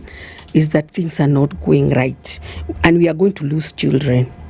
We are going to lose parents, because most teachers now are more engaged in, I want to finish the curriculum, I want my salary at the end of the year, I have also to survive other things happening in the country. So you can imagine somebody like that, who else can they help? Olive, you see, when you talk about matters to do with the education in the country, and you talk about CBC at the onset, you say from the word go, Yes. there was support from the government. Yes. There are bodies that were helped to support the putting up of CBC. Yes. But then again, if you go back and you just speak to parents, there are parents who say, in terms of participation, public participation, it did not happen to a level where they could say it was meaningful public participation that were part and parcel of the process. However, the implementation started. Here we are now, a little bit later, another body is formed, the Presidential Working Party, that comes with its own ideas and its own implementation matrix. And at the departure from the first instance under President Uhuru's government and the new government, at that point, how big was the disconnect in terms of confusing the implementation of CBC or CBE? Yes, I think at one point, now politics took over, its new structures, who gets what position. So I think somehow education lost it. Because I think when the previous government was setting up a department, it wanted a department that would be talking to the stakeholders, finding out what is the problem and supporting. So we lost the parents because now it became, parents come to school, they are told what needs to be done. That's not what we were thinking. We were thinking they come here, we discuss We have the time to even discuss each child. Oh, your child is like this. Would you support us with this? But I don't think that's the way it's going. In fact, I think now the burden has gone on parents. The engagement and empowerment is to buy resources and look for resources. And sometimes you even hear things that I think were not envisioned in CBC, that parents are doing assignments. I'm sorry, Olive, allow me to understand something. Yes. So what you are saying to us essentially is that the way it was designed as a curriculum, when you were there as a deputy director at the KICD, this curriculum was designed to have a fulcrum of support for the learner. From the teachers and from the parents. So it was supposed to go forward, removing the exam mentality from the minds and have a wholesome learning as opposed to cramming for exams. Right? That's what you said. Correct. But the exact opposite has happened. Because even this, look at what happened now. Grade 3, grade 6, grade 9, and then again at grade 12, what we're calling an assessment is still an exam. It is still an exam where people are still calling grade 6 as candidates. They're calling grade 3 as candidates. They are now calling grade 9ers candidates because they're about to sit a big exam in November that will see where they will be placed in senior secondary school. What has the difference been? Number 2, who was to ensure, we are Katiba at 15, who was to ensure that the implementation of this new curriculum was to go according to the designers of the curriculum? Who did that? This department that was now miraculously I think the department was the minister, so the cabinet secretary in charge of education. And I think I remember interacting even with the late Magoha, and I remember we were having discussions about grade 6, and we were saying we don't want any exam at grade 6. And he made us sit for several sessions to make him understand, because he was telling us, okay, you are talking of having no exams, but I am also at a loss. What do I tell the politicians who want to see that their child has moved from a school, I don't know, he kept talking about a Kanyenyaine school to Alliance. And we were telling him, we are even rethinking Alliance and the national schools. Because I think we can have many national schools, not just Alliance. Because the national schools now will be built according to the different talents. Some could be in sports, some could be in science, some could be, and they can be anywhere in this country. So it doesn't have to be in Alliance and Gandu and all that. So we were even telling him that. But of course now he kept telling us, you see, now you have to tell me what to tell the politicians. How will their child not move from Kanyenyaine to Alliance? Whose curriculum was this? I thought the curriculum is for the learners. Who designed this curriculum? We designed as KICD because that was the mandate of KICD. Was it based on an idea that came from outside the country? Actually, no. This is something we gathered information from parents. I was in KICD even before when it was KIE, and we collect lots of data from parents, even on small issues in education, in subject-wise and things like that. So we had collected a lot of data and we had put it in reports. And I think if you go to KICD, you'll get those reports and you'll see what parents told us and other stakeholders. And this was something we looked at what we were told by our people. And we were thinking, now with SDG 4, which was telling us about inclusivity and equity and all those things about education, then we need to make education accessible to all. And exams, exams like the KCPE, we go, we celebrate, but there are some children who are crying. Not that they are stupid, but maybe they are not gifted in the subjects that we have crafted for them. Okay? So I think that's what we are looking at, that we don't lose any child. But then how do you fail so badly on an idea that was born here? Because is it possible that I come up with something and I say, this is how I want it to look? And then I have all the metrics for implementation, but I fail on the implementation. Even the very design of the thing looks as though it had to have imported from outside, and it had to have been designed to fail from the beginning. Because look at what we are seeing here. the pioneer class of this this curriculum are the grade 9ers today. They have had you would think that they say teething problems. Yes. At some point, the teeth grow, Olive. But these poor kids have had teething problems ever since they were in grade 3. Now they're in grade 9. They're about to sit an exam at the end of the year to go to grade 10, where they're supposed to select pathways for which we don't have science teachers in the country. That's what we're talking about. Yes. That we should have 100% science teachers. We're going into STEMs as one of the pathways. We only have 37% complete science teachers in public schools. And one of the pathways is STEM on a curriculum designed at KICD. So you can imagine where my question is coming. I think that's why a department was created, because from what was drawn, it was realized this thing needed a lot of resources. And I think part of the work that we did when I was there was collect data on schools, despite even going to look for data and finding that there were ghost schools and things like that. So we needed data. And let me tell you, I don't think anything can, let's say, for example, if COVID came and the government didn't support, well, I don't think we would have gone anywhere. It's the same with education. If there is no support, resources, people who understand. You know, sometimes also the government makes major blunders. Like now, when you see, like us, we had the vision. Yeah. But you bring people on board who don't have that vision, and they are your bosses. What do you think will happen? You stop the vision. I'm sorry, Olive. Yes. But when you then and that's why I'm sorry. Yes. But that's why when we talk about the design of this curriculum, it's you draw it. What did you say, Nakuchorea? What did you say in the morning? Nakuchorea. Yes. You have a plan, and you know that this is a resource-heavy curriculum. Yes.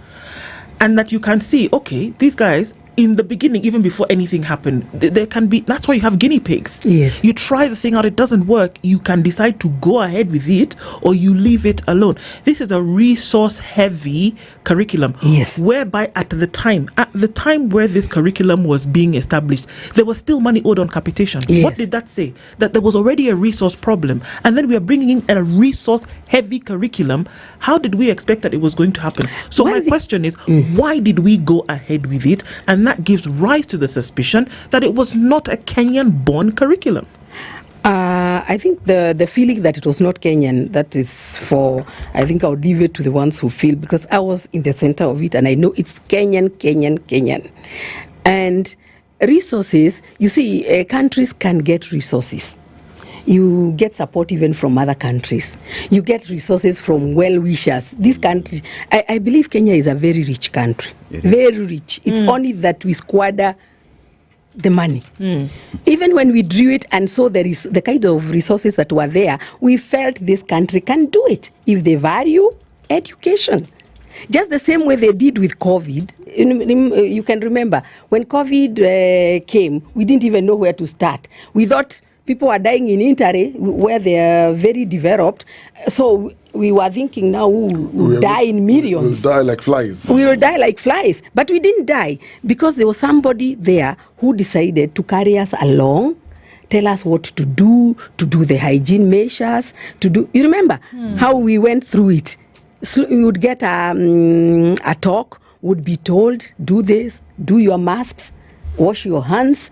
That sometimes education just requires that. It's not resources in terms of money. What support can you give?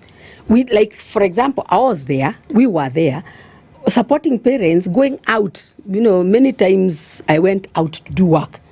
What is the problem of me being facilitated to go and sit with parents and make them understand? A lot of the resources even were things we could even, when we designed the curriculum, we didn't design that we have to look for materials outside the country. There were things that we could source even locally. We thought about that because we know our country is not well endowed. There are some very poor countries, there are some legions, but we felt we could source. For example, we would say, like, even old newspapers can still be teaching and learning materials, isn't it? Rather than buying new things. So I think this country, I really want to believe this country is very rich, could afford CBC. It's just the direction that took, allow me to be like a dog with a bone on this particular issue. Correct. So when we're talking about a curriculum, for example, and this is a thing that was affecting a lot of people, whereby you have something, and these are pictures that went around the country at the time, at the development of a curriculum, and we see that swimming, teaching children how to swim was part of the curriculum, knowing full well that less than 3% of the schools in the country have access to swimming pools. Yes. Knowing this is just an example. How was this now supposed to be implemented in schools as part of the curriculum for which people were supposed to pass an assessment? Let me own up to something. Nobody is perfect in this world. Even a designer can make, I think even with technology, we get cars, sometimes you're told something has happened and they have to go back to they withdraw the cars, isn't it? Okay, we were not saying we were perfect. I remember that issue that you're talking about, swimming. You see, we relied on the curriculum experts in charge of PE. And I remember myself asking her, since I can't design PE for her because I'm not PE. And I remember asking her, now, if you insist PE swimming is compulsory, do you know of the schools that don't have? Somehow she insisted, but we said, okay, in curriculum, there are things we keep correcting as the curriculum went on. And it was corrected. Yes, it was made optional. Yeah, so there are things you learn as you do something, and that they shouldn't stop you from doing whatever you are doing. Even when you're in agriculture, you plant a certain maize seed and you find it's not doing well in your area. So what do? You start now sourcing for another, whatever. So even in curriculum, it's not that everything that has been set is set on stone and cannot change. And these are things you keep learning as a curriculum developer. You keep changing. And you are allowed. I remember, even in the previous curriculum, there was one subject which was called social studies that went out to school and they found they couldn't complete the syllabus. And we came back and sat and redesigned it. You see? So things can be corrected at some point. We are not saying we were perfect, but we were saying the vision we had was quite good. We felt if it had the support, and I think even when we looked at that department, the curriculum department that was set up was now looking at the resources. Where does the government need to come in and assist? And they started doing correcting data on number of schools, number of things that are required in schools. And I think it's that department that would have been charged with supporting and making sure that if there are any challenges with that curriculum, they are rectified at the point. Nothing is perfect. I wouldn't want to claim that you design something and it is perfect. You see, Olive, as that question is being asked, there's that question that the late Professor Magoha was asking you, how do I speak of a school from Kanyanyaine going to Alliance High School? And one would have hoped that at the time when CBC was being structured and coming up, that resources would have been put in place to ensure that perhaps even in those schools where they do not have a swimming pool, the government would have put resources to ensure that there are one or two swimming pools that all the schools would do or would share to ensure that a school in Nairobi or a school in Turkana has the same facilities that a school in Nairobi has. But here is a situation where if you look at what happened mostly during CBC is we went back to our traditional ways of more classes, rightfully so, because we want more students, but we never thought about other infrastructural developments that would feed into this new curriculum that we are putting in place, which then still takes us back to where we started. The political goodwill in pushing this CBC. Was it there from the word go? It is why people are saying this was introduced by us, by other people who just want to see our education structure grant to a halt. Was there a political goodwill from the word? When it started, there was a lot of it. I can tell you, I felt it. But somewhere along the way, now education was not the focus, it was other things. And I think that when it changed, in fact, I was glad that I was going home because I felt now this we are not going to achieve, and it's going to be very sad. And even when I sit at home today, I weep over it. Where you Yes. sit, if you look at the curriculum today, Because as you sit, one is it from your eyes? Is it that bad? I did my postgraduate I did in Australia, and I can tell you, even as we were doing, we knew curriculum is a resource intense anywhere, not just in Kenya, anywhere. If you're going to change a curriculum anywhere in the country, that country must be ready. I remember even the 844 you're talking about, we were supported by World Bank. And I can tell you, they gave us the money, but now the problem was we started seeing they wanted us to do things. And I remember we as the Kenyans refused, told them, no, yes, you're giving us the funds, but I don't think you should be interfering with what we designed for our countries. I know people say it's foreign because, of course, when you're doing curriculum, you don't only look at your country. Your children are not going to sit in your own country and never go anywhere else. So you prepare them also to be able to, if they move to any country, that they can fit in. So I think we also looked at what other countries were doing.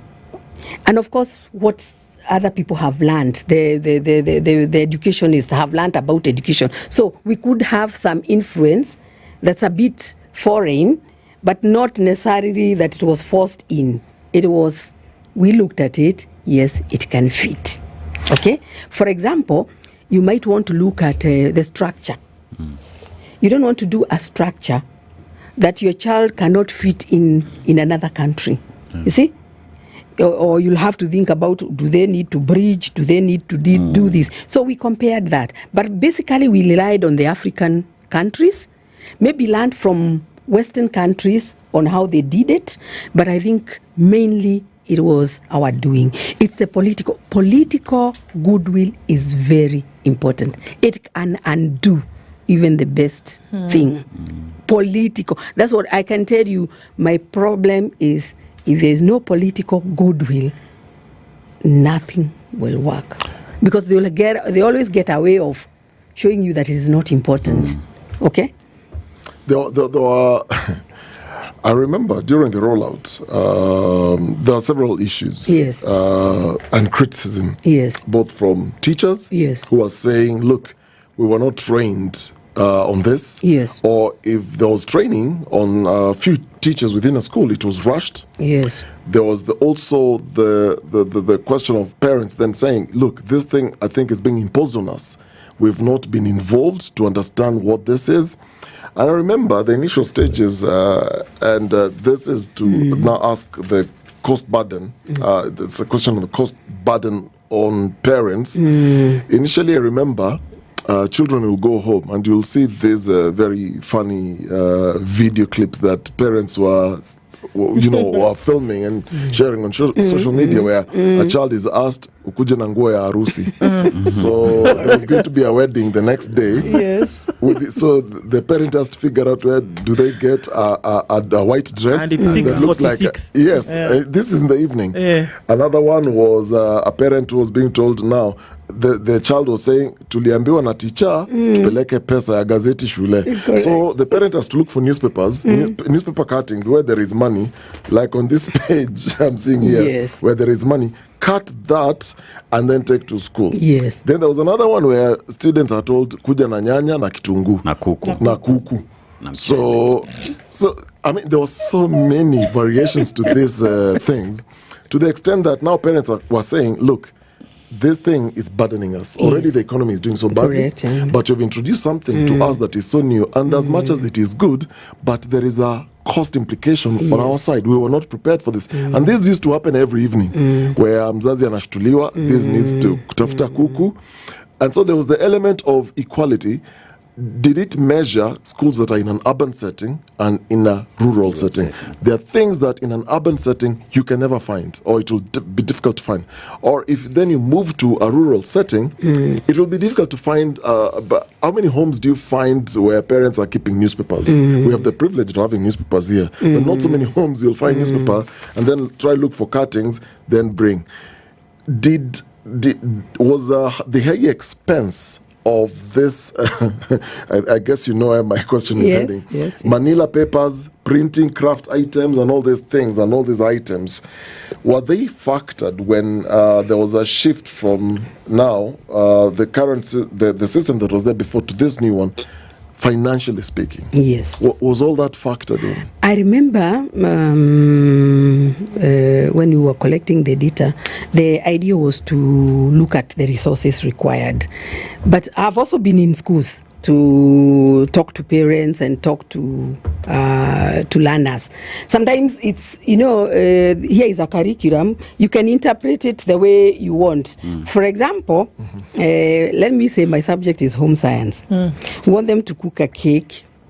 But now, the teachers, instead of just looking for maybe a cup or two, which they can be helped by the school itself, purchasing maybe a packet of flour, they would ask all the children to bring packets of flour. Can you get?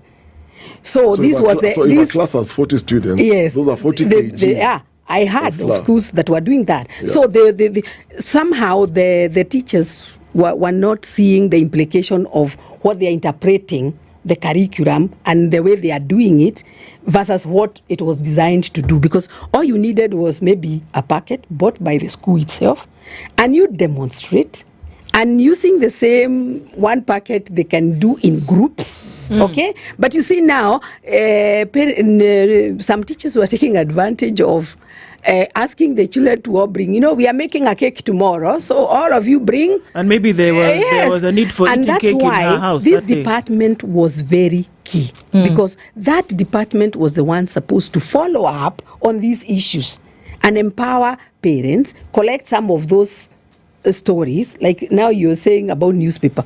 I don't see anywhere the curriculum says you must have the current newspaper. Most schools, as part of their library, they can even collect from anywhere. It's not that you are being asked to do the current newspaper. Maybe it's a newspaper just to get a picture.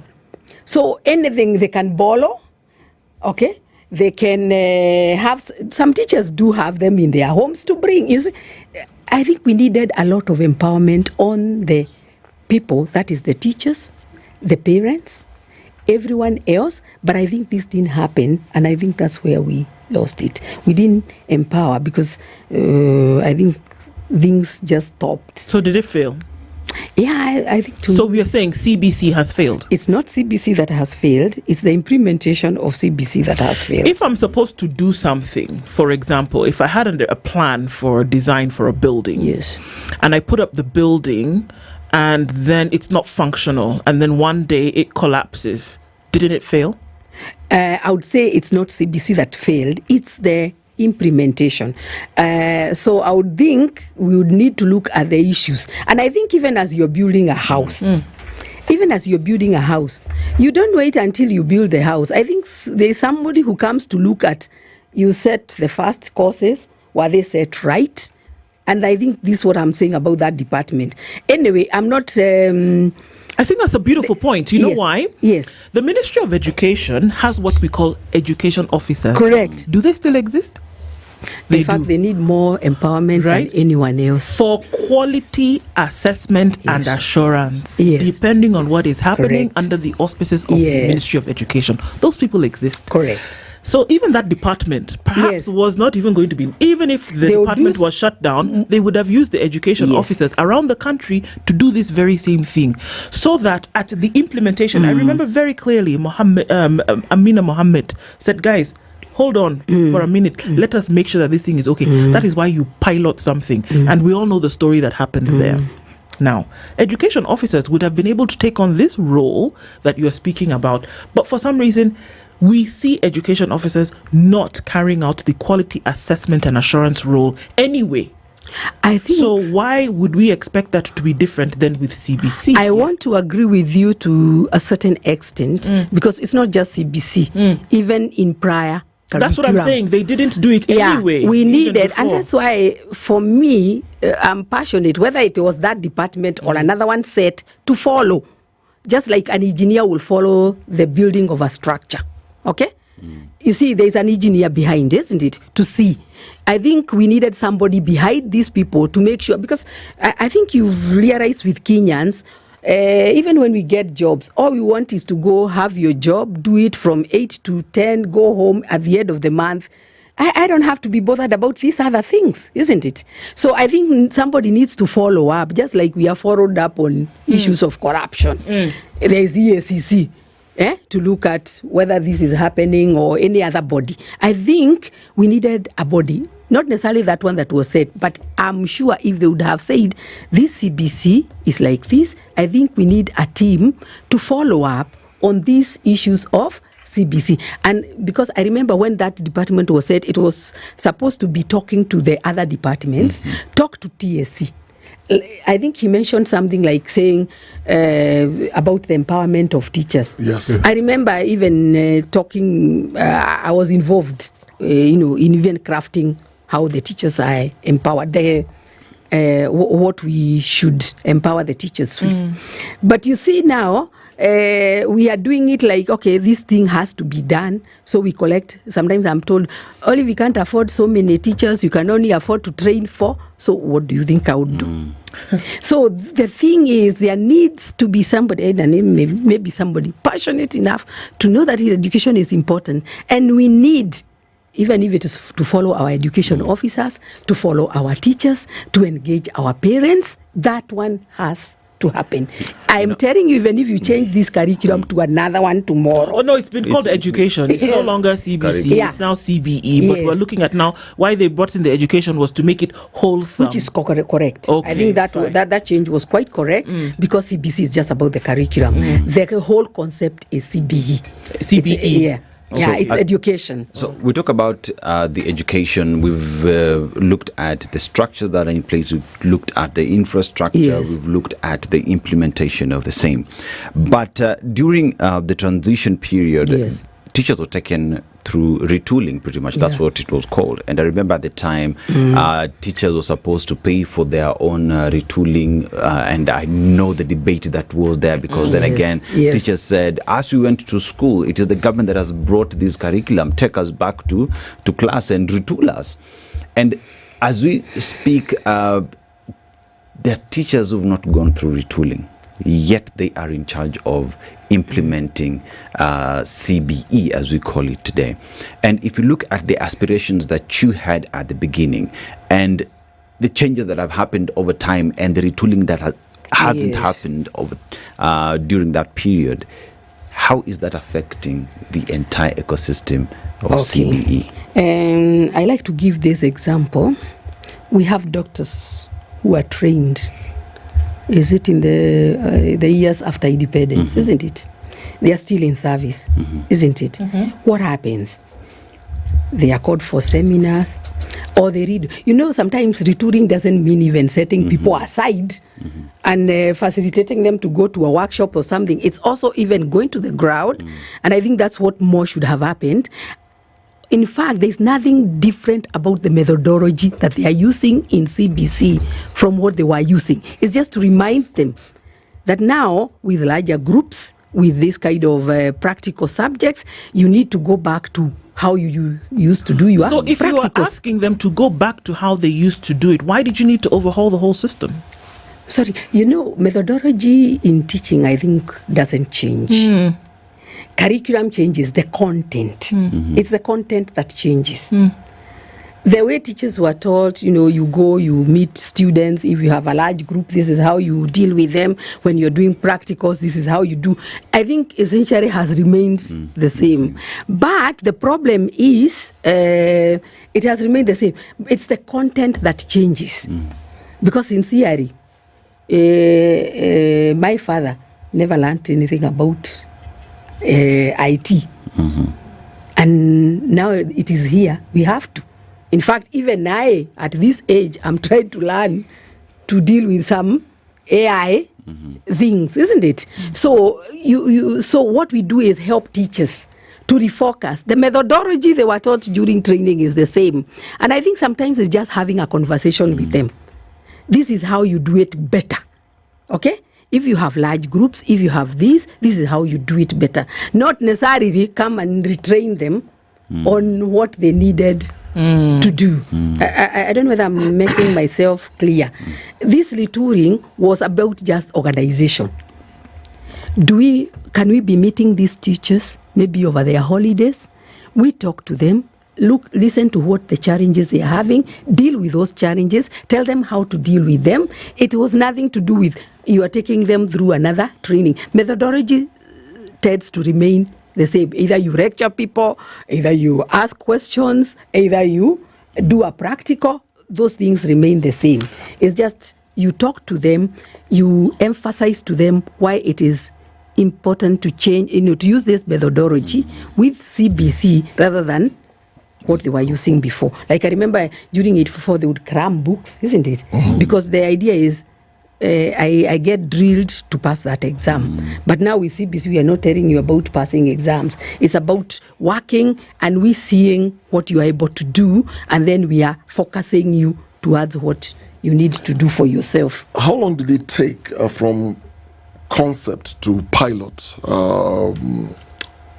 the CBC program? I know from the 2010 there was the right for every child to have education, but from now the time we sat down, let's conceptualize this to now pilot, how many years did it take? I think it was 2016. I like the way we think about it in terms of when it started. You see, when it started, there is a long story behind it, because we were still the people. It's like you are working with a car, an old model, okay? And you keep improving on that model. Then one time, we now are moving to electrical cars, isn't it? If you look at the car, basically the some things are the same, isn't it? It's only that now this is electric. This is an electric car. It's not a petrol. So even before they told us CBC, we were rethinking what needs to change. So it's not a one thing that you sit today and say, no, today we are doing CBC. It's you've been working there. What has been working? What has not been working? What needs to change? And then when you now get the opportunity, because if you need to do massive change, like that, we call now that a reform. We have what you call curriculum review, when you just revise a few things, because I told you nobody is perfect. You review a few things. But there's a reform now when you restructure. Are you getting?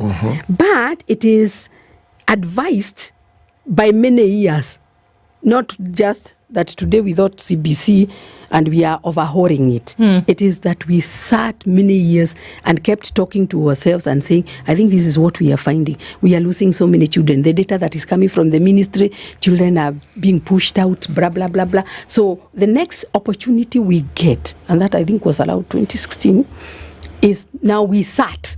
And I think we sat for some years, going through what we were thinking should change, looking at other countries. I remember sitting in, But you earlier said you're not looking at other countries when you're formulating this. No, we had to. Because I think you didn't hear me say that when you're doing a curriculum, you can't confine yourself to the years. You don't adopt wholesale. What you do is you learn from what them. Other countries have done. Yeah, actually, let me tell you, before even we did the curriculum, even UNESCO took us to Tanzania for like a 9 months course, so that we could think as Africans together. And we looked at so many things before we could even come and start the process. So was the plan to roll it out in phases?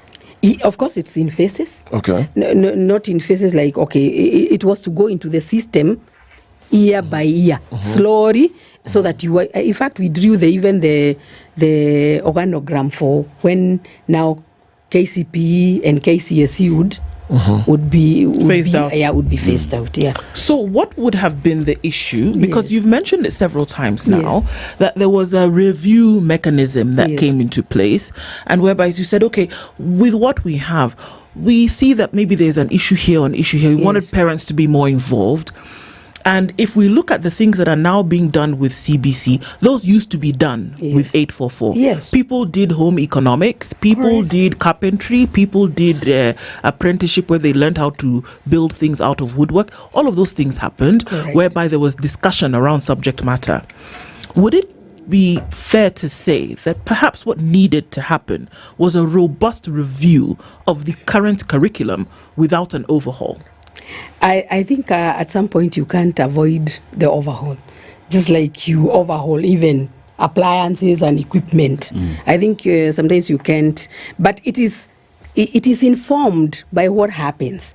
Actually, like you're saying, this CBE, actually it's more like the 844 that was not even implemented. You see, now what happened is, I remember when 844 was born, it was supposed to be more practical, isn't it? But then somehow, because of exams, we lost it. So we said still, these practicals are very, very important. And what we can do now is reduce the number of exams to make it possible for us now to identify, not just to do the practical, but to be able to identify what is this child good at, and give him the opportunity to nurture that he's good at or she's good at. Okay? Rather than now that all of us have to do this subject or I went through a system where I remember I did sciences and I was sort of forced into sciences because what they did was go and count the marks and then they said the top 40 students will do science. Nobody asked me whether I wanted the science. But in CBC, the only the big difference is we want it now to make sure that children are not lost, that whatever they are gifted in goes with them until the highest. But the only challenge is it's introduced in chaos. Now, let me give you an example of global lessons. Allow me to just go into... Yes, it's in chaos because from teachers to parents to learners, to publishers, it's a whole it's confusion. Now, I'll give you an example of global lessons. That I'm not there. Yes. Now, so let's look at some successful. I'll just give like 2 or 3 examples of how they've done differently because you said UNESCO was rolled in. You're looking at other countries. What have they done? In Finland, how they changed the system was first teacher empowerment. So they took decades from the 70s to the 90s. And the reform was so gradual to the extent that there was heavy investment in teacher training first. And the minimum at that time for teachers was a master's degree. That was the minimum. They started with teachers, focus on teachers. Then teachers were given autonomy to innovate in classrooms. Correct. Then the focus now went to equality. Same quality education for rural and urban learners. Make it a level playing field.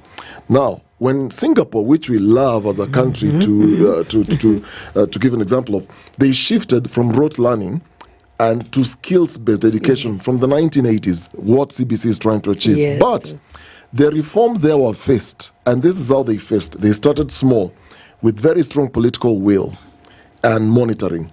Then there was the second phase, heavy investment in ICT, skills in training, and teacher development. Hatujafikia learners bado.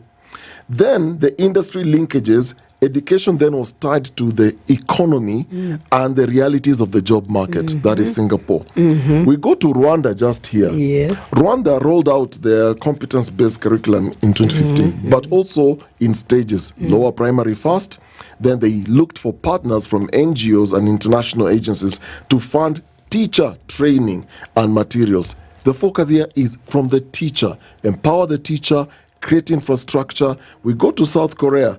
The education reforms were tied to economic development plans. Again, heavy investment in infrastructure and universal access. So the gradual curriculum was faced in such a way that first, create infrastructure, put everything in place, empower the teachers before you start engaging parents and the learners. Why didn't we do that? Good. I think you've just answered yourself. You are talking of heavy investment, good political will, isn't it? I think when you're mentioning all those countries, you can see they are focused on what they want to do.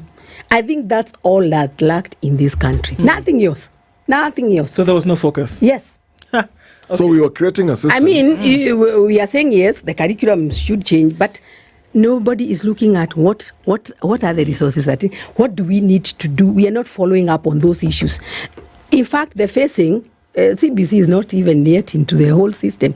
You know, you can, it can also be like piloting. You see, you entered CBC at grade 1, you know, PP1. Year by year, we are not even yet through, isn't it?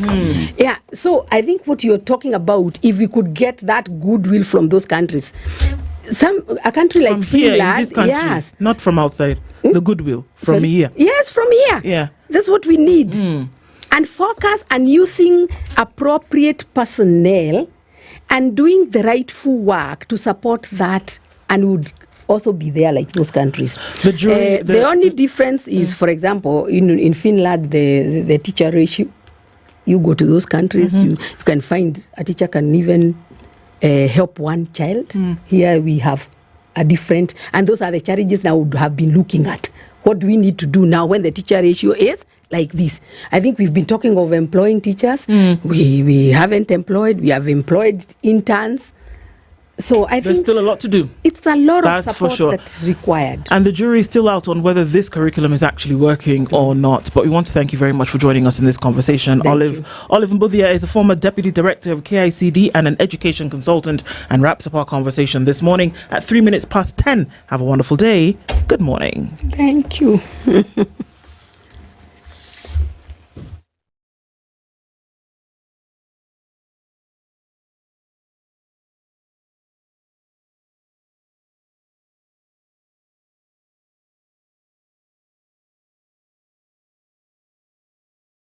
Good morning, this is the News Wire. I'm Leah Obaga. Management at Nyandiwe Level 4 Hospital in Homa Bay has defended the Social Health Authority after claims that it has disbursed money to a non-existent hospital. The health facility received